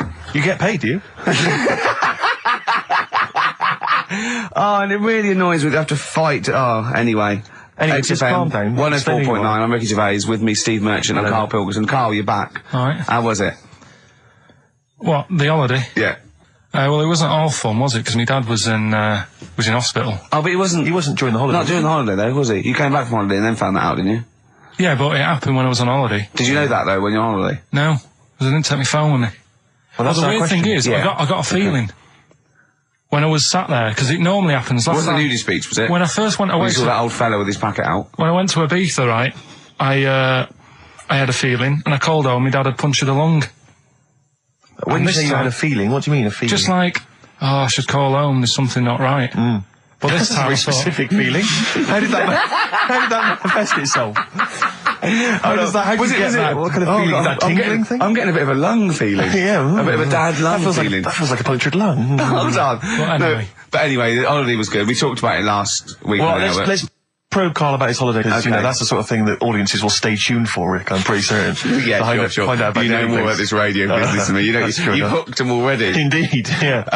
Well, also I'm thinking we've got nothing. Now. We may as well save that. No, I resent it. I used to put a lot of work in, but no, I think of the money, which is, for me, pretty shoddy. Well, you know what I mean? I don't usually get out of bed for a lot of cash. Well, exactly, yeah. And, the whole thing is the whole setup. It was raining today. I thought I should have a cabin. And then the sun came out, so I walked in again. Dear. How are you? But I'll tell you what, I got a bit criticised last week as well that I only played ballads and the same songs, so I'm going to rock out this week. I've been down to the Capitol Library to get some good tunes. And what about a little bit of AC/DC? Shook me all night long. Let's hear it. Doves, Caught by the River on XFM 104.9. I'm Ricky Gervais, Steve Merchant, hello, Karl Pilkington and everything. No, I'm going to be honest with you. Go on. A little bit hungover, didn't feel very well. Yeah. I don't know if I'm hungover or still a bit drunk, but I don't feel... You sound like you're still a bit drunk. Yeah, so what I'm worried about... You do every week, so... But what I'm worried about is the standard will slip. Yeah, if I'm not right on the ball. And the other thing is, I haven't had a lot of time to prepare the show today, so I don't feel, 100%. Yeah, I haven't done the Carl. Right. Look, have you finished that sentence? I don't make me laugh because it hurts as well. And there's another side effect to me being a little bit hungover and or drunk or whatever, right, is that I can be annoying.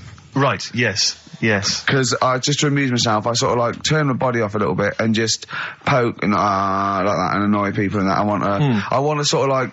Well, you do the physical equivalent of freewheeling. Don't you? You just I sort of want to climb on Carl and go to sleep on him. Yes. Do you know what I mean? Yes. They both annoy him and it'd be comfortable. Yes. Which is...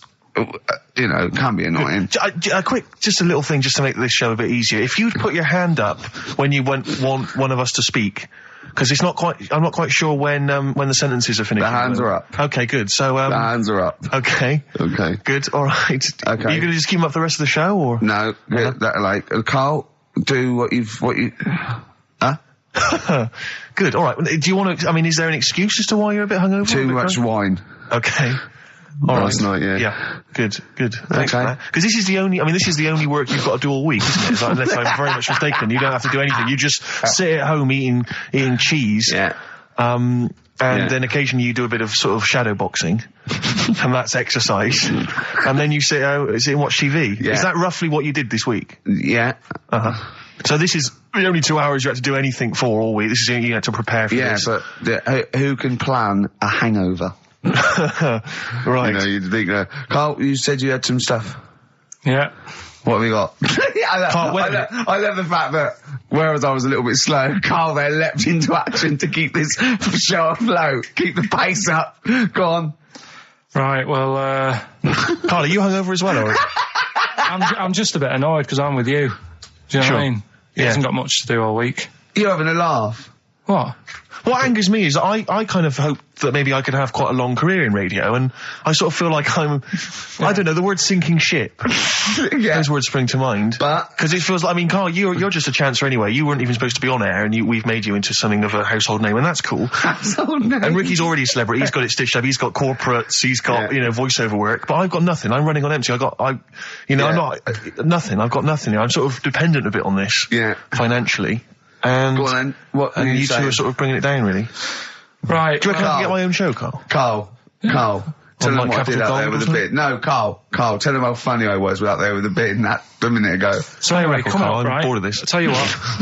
will we tease them with what we've got coming up next? Yeah, Carl, tease us after the next record. I think we've already got them for 2 hours. Yeah, we've hooked them, Carl. Don't worry, this is textbook radio. What's this? Bandage on board. Yeah. Doves. Caught by the River on XFM 104.9. I'm Ricky Gervais, with me Steve Merchant and Karl Pilkington, doing the button stuff. Actually becoming a little bit of a producer. Carl, he's put a bit of work in, hasn't he? He's come up with a few games, and we made him... He's getting a bit stressed when we shout at him because the mics don't work or it's hanging off. It was too hot in here. He couldn't get the thing working last week. I really would throw this studio away and get a real one. Yeah. Well, I'd get one of those ones you can buy for like tenner from Argos. Argos, yeah, like Bon Tempe. My first studio. My first with a little picture of Carl on it. Yeah. Exactly. That'd be great product placement. What have you got this week for us, Carl? Because again, we've put I said I would put. I'm not hungover, but I've put nothing into it. Rick, have you done any work for this week's show? No. None whatsoever? No. Okay, Carl, what have you got? Quick. Keep them. It's 5 past. They're turning over already. They're finding other things. What have you come up with? There's melon stew. There's everything. Well, go on. We've got after the success of last week, Rockbusters. Okay. We're doing that again. Sorry, were you on the same show as that? I thought it went all right last week. Yeah. Okay. Good. Right, so we'll be doing that. Got some nice prizes, which... what prize? What arbitrary films have you got? Don't tell them yet. Don't tell them. I'll tell you what. If it's Children of the Corn 2, then can I enter this competition? There you go. No. What is that? He's got some different prizes. Maybe I should just tease the audience with those a bit later, Rick, because there's some exciting stuff there. It's going to be amazing. Yeah. Right, so I don't want to give too much away, Rick, but one of them is a copy of The Office on DVD. Is anything like maybe Burt Reynolds' straight-to-video film? Are there any of those in Sadly, there? nothing quite as classy. Fist. Yeah. Right. Oh, so we've got that lot to give away. Yeah. We've got Go on. educating Ricky. Well, teachers stuff. Because you taught me that people used to eat tomatoes off lead plates in the land of Narnia last week, which was good. Yeah. No, It's only tomatoes they ate off the lead plates, by the way. Why didn't they think other fruits and vegetables were poisonous? No, it wasn't. It was because tomatoes had acid in them. That was the problem. You see, you don't listen, right? Well, lots of fruits have acid in them. Yeah, but they didn't eat them back then. they didn't have bloody kiwi fruit and stuff. Don't did say back then. bloody. You're a producer. You'll start saying shit and cock and stuff. You start saying bloody. Tits. Play the. Hang on, right, and Go on, play keep him hooked, right? Yeah. We've still got a song with a story in it. Yeah. You don't want to play Babushka, do you? He doesn't like the idea of Babushka. I told him that was a story. Yeah. And he doesn't like it. A devil went down to Georgia. Someone sent in. You know, he's looking for a soul to steal. Yeah. Doesn't like it. Why don't you like that? Do you know the song?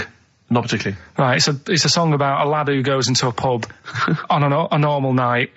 And it's in sort of the deep south of America, New Orleans, something like that. It's, you know, it's not the old Kent Road. Right, okay. He goes into a pub. There's a devil in there who's getting a bit cocky. He's had a bit to drink and he's saying, do you want to sort of gamble your soul away with me and we'll see who's best at playing the violin.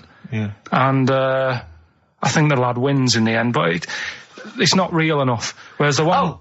What? Not like the Shadow that got fed up and started pushing kids off bikes? Rick, I think you're referring Boston. to stuff that no one made sense of last week. Yeah, exactly. I don't think we should refer to last week. Let's play Mock Turtles, Can You Dig It? And then we'll come back and we'll talk about that. and I've come to the conclusion, Rick, we should never refer to stuff Carl said in the past, because it would just take too long to explain. Okay, alright, that's fair enough.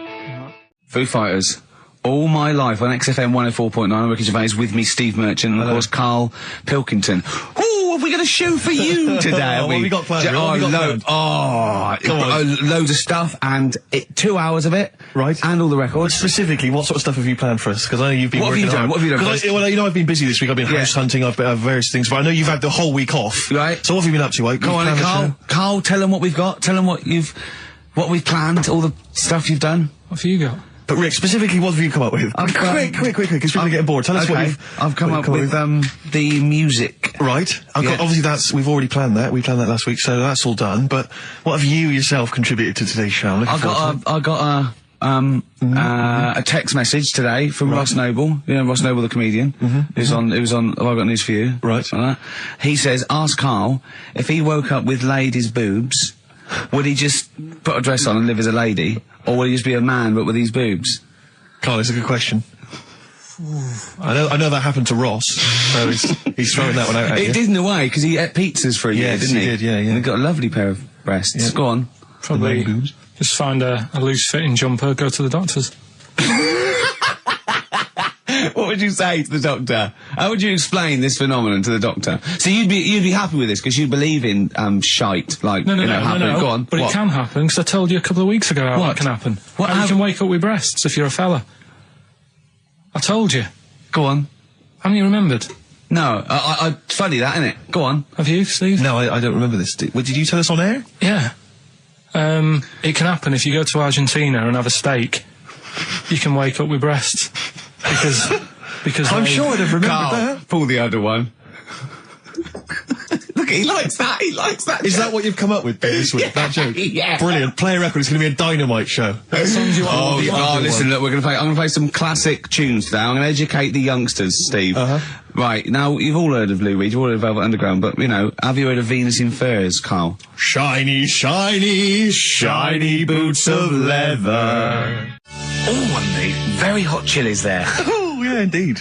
The Zephyr song, Red Hot Chili Peppers on XFM 104.9. I'm Ricky Gervais with me, Stephen Merchant. And of course, over there, little Karl Pilkington. Indeed. See the write-up in Heat this week? No, is it good stuff? Basically Karl's show. Yes. Which is fair enough. No, I mean, he's the only one doing any work. I know, He's the only one contributing. we thought no one had noticed, but Heat were on it straight away. Yeah. They picked out. I read it to him over the phone. It said 2 hours of black music and everything, right? Karl Pilkington, he does Educating Ricky, where a strand where he educates Ricky, and Rockbusters, which is loosely based on Blockbusters. Says you know, basically you'll be tuning in for that. And I read that to Karl, and he went, oh. And I was going to drop it. You weren't, were you? So he believed the hype. He believed the hype. Yeah, I think you've got to. I mean, it's like You've got to mix it up, is what you're saying. A Keep it lot of fresh. people are saying to you at the moment, "Are you going to do another series of The Office?" It's kind of like that. I've got to decide whether it's right to move on with it or do something different. Is he dead in the water? Yeah. So what's your decision? I mean, maybe are you? We'll probably keep it for this week. Sure. And see how it goes. Okay. You've got anything else on the back burner? Any other ideas? Nothing. You're running I'm on still empty. sort of. Do you know I came up with a load of game items? Well, I remember there was one that was based on fast food. There was, the rice is right. The rice is right. Now, just run the rules past me again. We had to identify whether it was a Chinese Pilau meal. rice or steam rice? Well, Either basically, it was a Chinese restaurant or an Indian restaurant. But is it true that you played this at home with your girlfriend and it was clear you could always tell which was which? Because one had an Indian sounding name and the other was Chinese sounding. No, I managed to, it did work once. I managed to pick some sort of duck dish that Yes. sounded a bit Indian. Right. But then Other it's than that. It wasn't Fell apart. Bombay duck, was it? Which is actually a piece of fish. You don't know. You don't know. He wouldn't let me put, you know, that whipped cream in the fridge. I saw that. I thought that's fun. Yeah, he wouldn't let me put it on him. A shaming foam. Oh. Yeah, but every week we have this. Do you know the other week, Steve? I didn't tell you this, right? He comes in, straight away, you know, I'm trying to talk about sorting the show out, what we're going to do, how we're going to keep it good for 2 hours and that. Grabs a pen, he says, let me draw 666 on your head. Because you can see the scalp. I said, I said, don't do that. He goes, all right, then how about we meet halfway, put 333. Every week it's the same thing. But I quite like the cream. Did you get any cream on him at all? No, Is he it the spray cream in a chicken? Yeah, he said no. He Carl, said no. could I just make some, just spray on some glasses? Just some round glasses on your face? Father Christmas! Hello? It's nearly Christmas. Hello! Come on, it is Ricky Gervais' show. Yeah, should we play a record and then come back to this mayhem? It's crazy mayhem. Yeah. Foo Fighters. All My Life on XFM 104.9. I'm Ricky Gervais with me, Steve Merchant, and Karl Pilkington. Indeed. Genius Karl Pilkington, as Yes. Heat magazine said. Really? Is that what Yeah. he's referred to now? Yeah, Huh? yeah. Genius. Saying about people tune in just to hear his games, Yeah. such as Educating Ricky. Have you got some Educating Ricky for me? Got some education. I need some education, Karl. That's I kind of like desperately need some education. I want to learn about Chinese kids that are born hairier than average. I want to hear about deaf girls that can hear after their mum hits their head against a wall. These are the things I need to know. I mean, I don't wish to be disrespectful. He doesn't look like a genius. He doesn't look like But then I don't know what a genius looks like. Exactly. So, Steve. you know, I don't want to be an look at Einstein. Yeah. Yeah. His mum thought he was mental as a child. Where'd you get that information from? That was in the Einstein book. Well, it was in the Einstein book, then it's presumably true. Which Einstein book is that? His the, theory of relativity? the big book of Einstein stuff. Oh, yeah. Yeah, the big bumper book of Einstein stuff. It's Yeah, for a yeah, coach trip, and you have to fill in Yeah. E equals MC1 squared, 2 fish, or 3 hello, and then it's multiple choice, and you fill it. It's great. It's Did his mum brilliant. think A, he was a genius, B, mental? Most people go for A, but it is in fact B. She thought he was mental at the age of 28. Oh, Karl, you never let me down. You never let me down. So have you got Educating Ricky for me? We've got Educating Ricky coming up. We've got Rockbusters. We've got Rockbusters. Some great As seen and talked about in Heat. In Heat magazine. It's got really tough this week now. We're not messing about anymore. Right. Got some good prizes. Absolutely, yeah, we'll talk about those later. Because, I mean, was it last week that you had the classic? Was it, I can't remember, I'm paraphrasing, Carl, apologies. Something like, I'm here in Texas, I've fallen in a puddle, and my knee has got wet. Yeah. Wet Knee Houston. Whitney Houston. And Yeah. also, it was last week when there was a little bit of confusion over the one for Holly Valance. Right? Of course. I don't think it was confusion, I think it was your error. Yeah. No, it wasn't. And it because- was Holy Valance, and you meant Pelmet. Then One. Becky, who called up that time and said, if you're getting mistaken with Pelmet, right, she sent me an email in a week saying, I've done a bit of research. Yeah. It was my fault. I've made an error. Yeah. It is a Valance. Okay. And I know about valances, as I told you last week, at the very end, my auntie loves them. Yeah. Right? She makes them. She started off just like putting them on top of the sort of window around the curtain. And then she thought, I can do more with this. Yes. And she had a little coffee table that had magazines underneath, and she said, I'm sick of seeing them magazines when I'm sat down. She sounds like a Pilkington. So I'm sick of seeing them magazines when I sit down. So she put a valance around the table. She just got valances around everything now. Yeah. Right? Then, next step, she tapes everything. She never actually watches telly. She tapes it all because she gets sick of listening to the adverts and that. Yeah. So she tapes everything. So she's got loads of videotapes and that. And the video used to get on her nerves. When she was watching a film, she'd see the clock changing. Oh. And it distracted her from the film, so she put a valance around that. That's genius. Yeah. So that is or is it mental? Only Mrs. Einstein can tell. I don't know. She's even made a little Jack Russell look like a hovercraft. Yeah. It's great. So everything's got a valance. If you go round and you stand still for too long, the chances are she'll put a valance around your head. Yeah. This is this is Auntie who? Auntie Nora. And this is the one that farted for 5 minutes. Lest our listeners forget. Farted for 5 minutes. Called his mum, saying I'm farting. 2 minutes into the fart. She said about 2.5 minutes in. God. She said I'm about 2.5 minutes into the my fart. mum said, how long's it been going on for? She said, well, it was about 2.5 minutes before I called you. Yeah. And then it went on for a further 2.5 minutes or something. And then it stopped. And, she couldn't time it because there was a valance over the clock. Yeah, she used to annoy her when she was on the phone and you put her off seeing the time. She was guessing it was 5 minutes. This was one consistent fart. Yeah, I mean, it wasn't making a noise, it was just... Oh, it wasn't making a noise? Just gas. Right, endless gas. So, there you That's go. fantastic. Well, we started off with a new one, a little bit of Foo Fighters. We like new and old on this show, don't Indeed, we like to mix it up. I'd like to play to the Smiths from their debut album, I Don't Owe You Anything. Red Hot Chili Peppers on XFM 104.9. I'm Ricky Gervais, with me Steve Merchant. Hello there. Karl Pilkington. All right. Don't be nervous. We might see a difference in Karl. He's a little bit shy. There's someone here from the BBC filming this, part of that celebrity boxing thing, The Fight, I think it's called, and they want to get a little clip of this, so we're going to let them film for a minute, and then they're going to go away. Is that all right, Karl? Yeah. He doesn't want to be on camera, do you? Do you? I think it ruins radio, doesn't it? Do you know Well, what I not mean? for the people listening, it doesn't. Yeah, but it does, because people are like, oh, he sounds like a bit of a looker. What, you? Yeah. And then they'll see it on the telly, and they'll go, God, yeah, his head is round. It is round, though, isn't it? So, guess what? I got a call yesterday. You'll love this, Steve. From MTV, and they were wondering if they could screen test Karl. That's outrageous. I'm loving it, and I was going, yeah, and I said, yeah, it's fine. I'll come down with him, and I was saying, what about this and that, and they were loving it. I called him up and went, oh no. I went, why not? He went, well, I'm looking at my reflection now in the mirror. He said, I shouldn't be on the telly. What would you wear for your screen test, Karl? What kind of look would you try and cultivate? Because you've got to bear in mind that the audience out there, they don't know what you look like. So, would you be a snappy dresser like, say, Jonathan Ross, or would you go for your kind of street cash look? Can't wear a suit. You can't wear a suit? Don't hold it well. So, I'm thinking, I don't know, I'll probably wear my woolly hat, because that takes some years off me. It does. He looks about 10 with a woolly hat on. Yeah. Okay. And, is it quite a cool woolly hat, or has it got a bobble? It's charcoal. I'd say it's in colour. Yeah, okay. And I'll probably wear me anorak.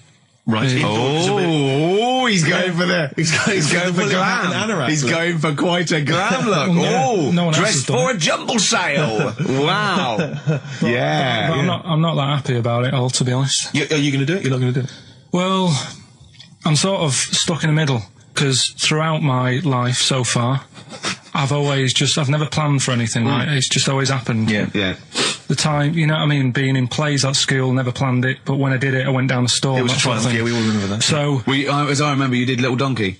Did Little Donkey, yeah. And then later, someone was filming at the back. Was it your dad's mate? My dad's mate, well, Yeah, and on the camcorder, he listened to it back, watched him playing it. His dad says, just off camera, what does he say? I don't want to say it because I'm in charge of the show and I'd be irresponsible. He looks like a right twat. So he gets home, listening, watching that, and then here's his dad just off camera go, he looks like a right twat. Yeah, all right, yeah. What are you worried about? Your dad saying that or the Can I word? just interject? Because I'm really worried about this idea of Karl being on MTV. Because the problem is that, you know, let's be honest, Rick. I mean, we're getting by the skin of our teeth, aren't we? Really, it's only Karl that's keeping this afloat. Yeah. And if he gets on MTV and the world sort of gets a sense of him and they understand him, and he won't be ours anymore. We won't be able to control him. It'll be out there. It'll be in the. Well, that's the thing. No, that's the thing. That's the terrible thing, though, isn't it? It's like Karl is my pet, but I realise I've got to release him into the wild. And you know, because I love him, I know he's got to go free. Sure. But I wanna. It's like Kez. Maybe someone will beat him to death, and we won't have to worry. I'll have you on though. I'll have you on as a guest, which gets me on to something we've got coming up today. Oh yeah, he's got a new idea. Yeah, right. Do you know, like I've talked about ghosts, and we had that good discussion the other week walking to Piccadilly Circus Station. Yeah, and I was telling you about ghosts, and you were saying, Karl, don't be an idiot, and all that. Spoke to a woman in the week, done a little interview with her. You've done a little interview. Done a little interview, 2 minutes or so, with a woman who's got ghosts in her house. So I look forward to hearing that later. That sounds brilliant. Coming up later. Well, I'm going to play a classic tune now. I've just gone straight for it. I've gone for the jugular. This is Ziggy Stardust by David Bowie. Oh yeah, the smooth indie sound of Richard Ashcroft. The Science of Silence on XFM 104.9. I'm Ricky Gervais. Joining me is Steve Merchant and Karl Pilkington. It was an excellent link, that, Rick. Did you say Nime at one point? 104.9? Did I? Other than that, it was Again, textbook. Yeah, a desperate attempt at being articulate. Sure. But let myself down. With your See, this is the good thing understanding. about the boxing thing, because there's no chance of me, you know, slurring fool the of words. yourself? No, I already slurred my words. Yeah, so any damage will be totally fine. Yeah. Oh, The doctor's dear. rushing in. I think there might be some kind of concussion. Jane just going, no, that's just the way he talks normal. But because I'm thinking maybe, did you start the show with that particular kind of manner? Just because obviously a lot of new listeners, I imagine, thanks to the massive poster campaign, and you obviously want to impress them and charm them. There's a few examples today of irony coming back and biting you. Yeah. That seemed like a funny idea at the time, me posing that out. But Jonathan Ross phoned me up when they first went up and he just said, I've just seen a big poster of a predatory gay. Yeah, you do look a little bit. Yeah. Hello. And what's your name? Why would you like to sit down here? And then you're in the background. And also, I think the funny thing about having you as a partner, I mean, the only good thing is that you know, you look weird and tall, like too freakishly tall and lanky. Oh, yeah, but in that one, no, because your background and you're smiling, you don't look as weird as you do in real life, or as freakishly tall. So it sort of ruins it a little bit for me. Look at Pilkington. Look. Pilkington, what are you He's doing? not listening. He's just opening a packet. What are they? McVitie's. See, we should mention them. We get some free ones if anyone at McVitie's are listening, because we're not getting the perks of this. Nothing. Sort of. I'd say I'm not getting anything. I really got in this game for the ladies, for the money, for the voiceover work. Certainly, Yeah. I'm seeing hide and hair of that. But you're not getting the voiceover work because Jethro's getting all the parts that you might get. Yeah, sure. Yeah. Okay, Rick. Yeah. You were the voice of what? The drink driving campaign? You sound like a man who was run over in a drink drive incident. I mean, dear. it's like you don't drive. Yeah, but I didn't get any money for that, You did I? drink Oh, did I? heavily. I can't remember. It's like, I mean, talk I don't about drive, yeah. the- Well, that's the good, I kettle don't and drive. pot black No, and it said everything. don't drink and drive, so I've chosen just But to at least drink. I can formulate sentences using the English language, and I'm not getting the voiceover work. What's the yours, Rick? English language of the 14th century. Well, it's better A, English language and English language. Rather than whatever kind of Middle England language you speak, the language of the hobbits. All right, Karl. All right. See, you're eating a biscuit. I can't believe it. Are you bored with this already? Do you know what? MTV called me last week. They called me again yesterday and said, when can they come down to do they're coming down next Saturday, by the way, to do a little screen test for you. They're going to sort of just film you with a little camcorder. You said this. They're going to film you. Are you all right? Do you want to, are you hungry? Do you want to go out and have a meal? I can't believe you're eating while I'm on air. No one can hear that. Do you know who I am? No one can hear Explain who I am. Well, that's Ricky Gervais, right? He's made his name on TV. Yeah. Okay, he's done any number of corporate gigs, and they pay silly money. So, Yeah. I mean, this guy's earning, and really earning beyond his talent. All right? So I think I deserve a little bit more than a little mank eating a biscuit while I'm talking. Rick Gervais? Yeah. Have you won a BAFTA? Yeah, too. All right, so Yeah. just a little bit of respect. Yeah. Yeah. Carl, Well, what have you the- won? What have you won? I got a bronze certificate for doing a full week at school. That's great. It was only a bronze. What's that then? 3 out of 5 days. And I got me a little Crusaders badge, if you remember. What's the little Crusaders badge? Crusaders badge for the religious club. So was that the fella that you went and played You actually got ping pong ball? So they wanted to talk to you about God. yeah. Yeah. You got a Crusaders badge, did you? Yeah, that's why I went. That's why I joined. That's why I joined. For the badge? I like the little badge. Did 4 weeks and then packed it in. But we're talking about MTV, right? And I was feeling a bit nervous, wasn't I? About like, you know, the way I look. Right. And what have you. And then I watched a bit of Celebrity Big Brother and all the fuss that Mark Owen's getting. And he's not that good looking, is he? He's a very. I want to be Mark Owen's mate. If anyone who knows Mark Owen or Mark Owen's listening, I want to be his mate. Yeah, I think he's brilliant. I think he's a nice lad. But what I'm saying is, right, all the girls go mad over him. Yeah. And he's not that good looking, is he? Well, no, he's got. He is in a certain way, isn't he? That sort of non-threatening. Yeah, but he's not stunning, is he? Do you know what I mean? No, but no. Well, what's your definition of a stunning? Yeah. Well, who do you like? Someone who you look at and you go, God, they're good Which looking. bloke do you fancy? What bloke do you think's attractive then? So if I was into men, Yeah. in fact, you can still say a bloke's a good looker without fancying him. And that. Who do you think is know what I mean? attractive? Probably. I mean, it depends what you're looking for. No, just look. You think there's different looks as of well, course, isn't yeah. there? Who do you say was attractive? Who do you say was like stunning in your definition? A good-looking lad. Yeah. Good-looking lad. Oh, look at him over there. He's.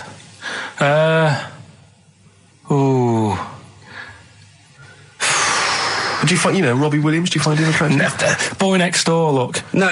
Who do you? Carl, hurry up, because it's we've only got 2 hours. Probably. Do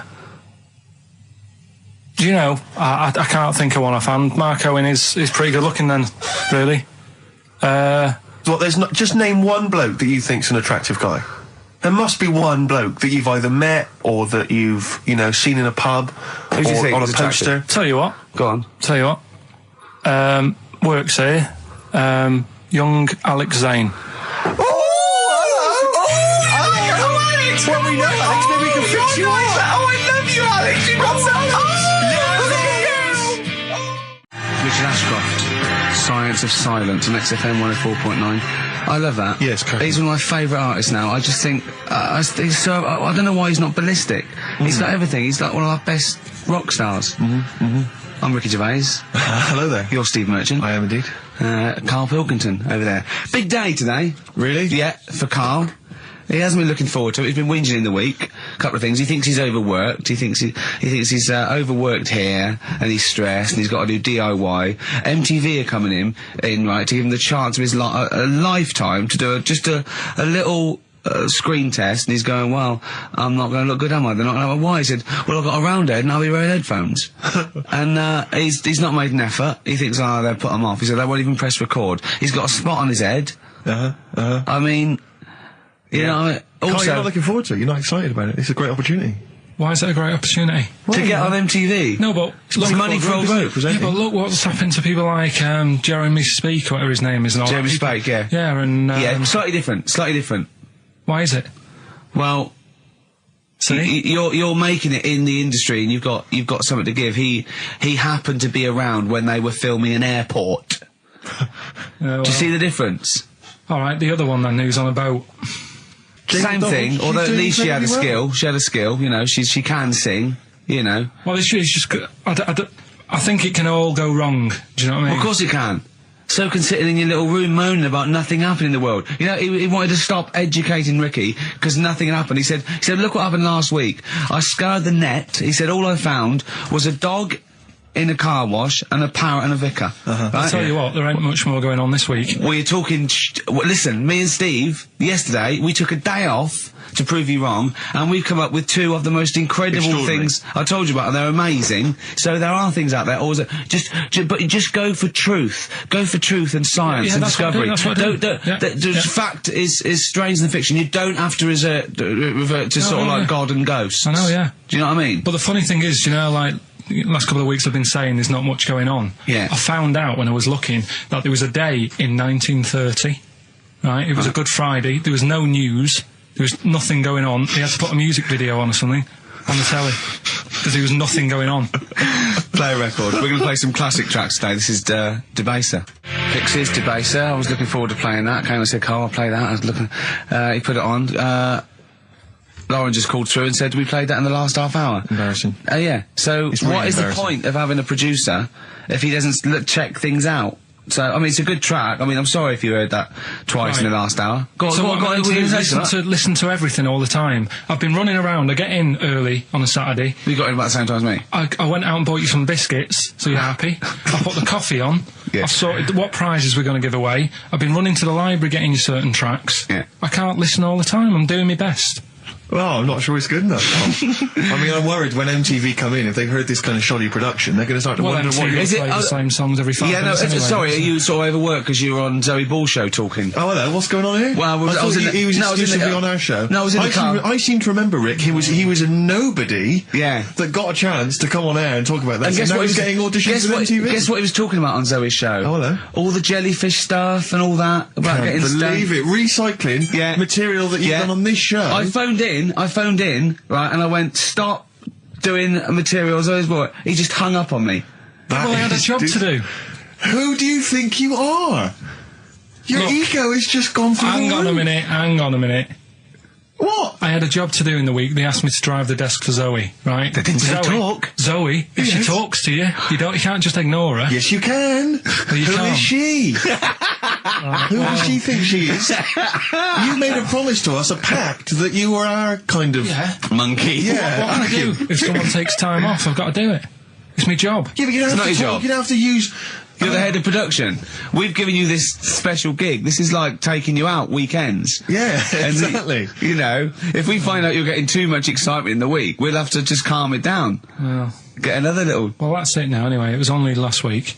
You know, I feel like kind of solid. I feel betrayed. It's like you were having an affair behind our back. Yeah. And you rumbled He was it. doing all the stuff. He was doing all this like, oh yeah, jellyfish and this, Yeah, jellyfish because that. she was asking, and I thought it was a good way of promoting this show, actually. Oh, did you mention the show?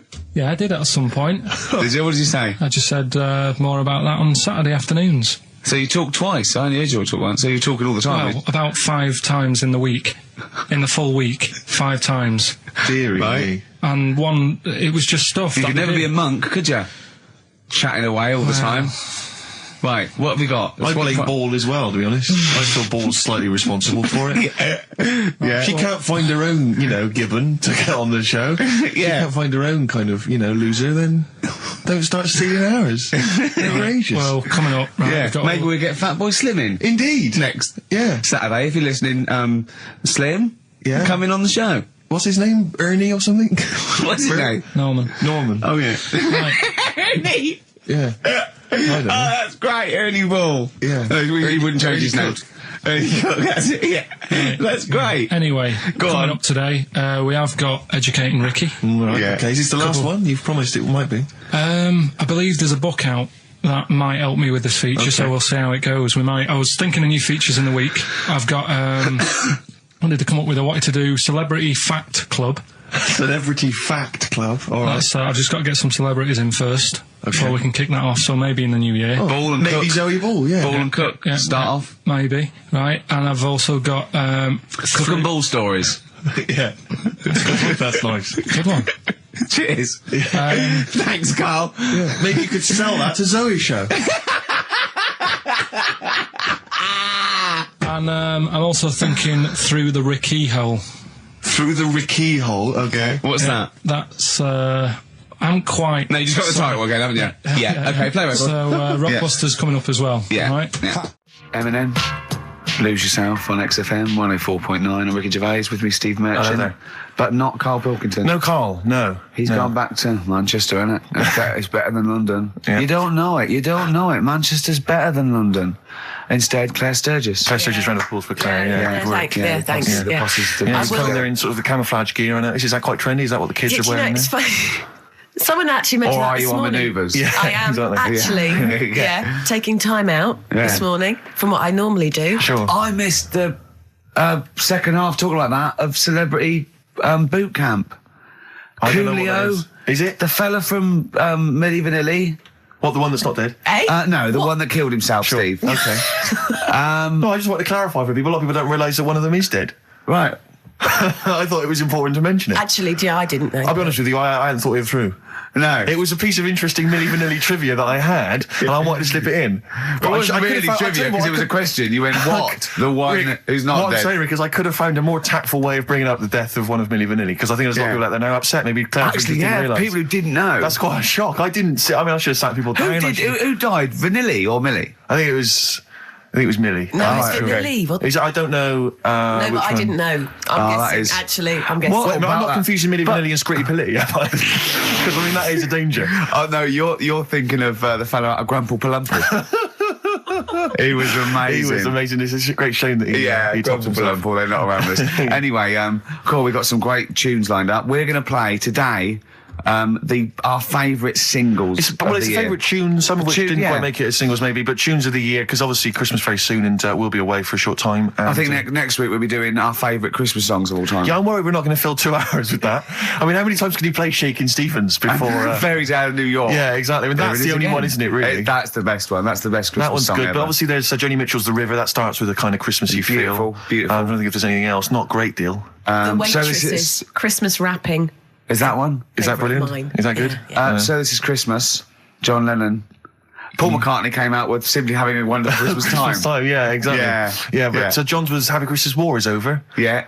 Of course it wasn't, but Hey, but I mean, at least he wanted to be. He was dreaming of it. He was dreaming of it. Yeah. I mean, bless him. And to show how much he hated John Lennon's war. dead as well. I don't know if anyone's... Yeah, no, they do. Oh, that's just another bit of rock and roll I like trivia. John's protest against war. He stayed in bed for a week. Yeah. I've been doing that. I've been protesting against war for ages. Yeah. I'm eating hamburgers absolutely. against war. Absolutely. I just go into Burger King on the way here. I went into the counter. But of course, that's not product placement there. And there's a number of other burger joints that people may wish to go to if I they often go to choose. McDonald's. Yeah, I often go to exactly. McDonald's. But I went into Burger King because it's close. And I went in there. It's convenient, but then often McDonald's will be convenient. Convenient. McDonald's is just convenient. Depends where you are. Just as convenient depending where you are. And I said, could I have a cheeseburger and small fries? Take away, please. And he recognised me. He went, "Oh, I've seen you on telly enough, one." Yeah. He went, "There's your meal." So I went, "Thanks."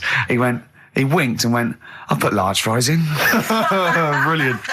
So that's so it's paying off at last. True genius is being rewarded I'm by just the intrigued to burger know, joints. because I mean, there's been a couple of times where I've been with you, and we've gone to a restaurant and someone's given you a free meal or whatever. And it's the way that it's like you don't ask for it; it's just kind of offered. But I don't know what they're expecting in return. Nothing. I mean, do they think that you'll go away and you'll always think fondly of Chad who works in Burger King? I just think they think, oh, I don't know. They make. I'm going to give him a little treat. Yeah. I know, I don't like it, but then I'm always grateful, and I never. Yeah. But the thing is, I'm slightly embarrassed. Did anyone around you hear what had happened?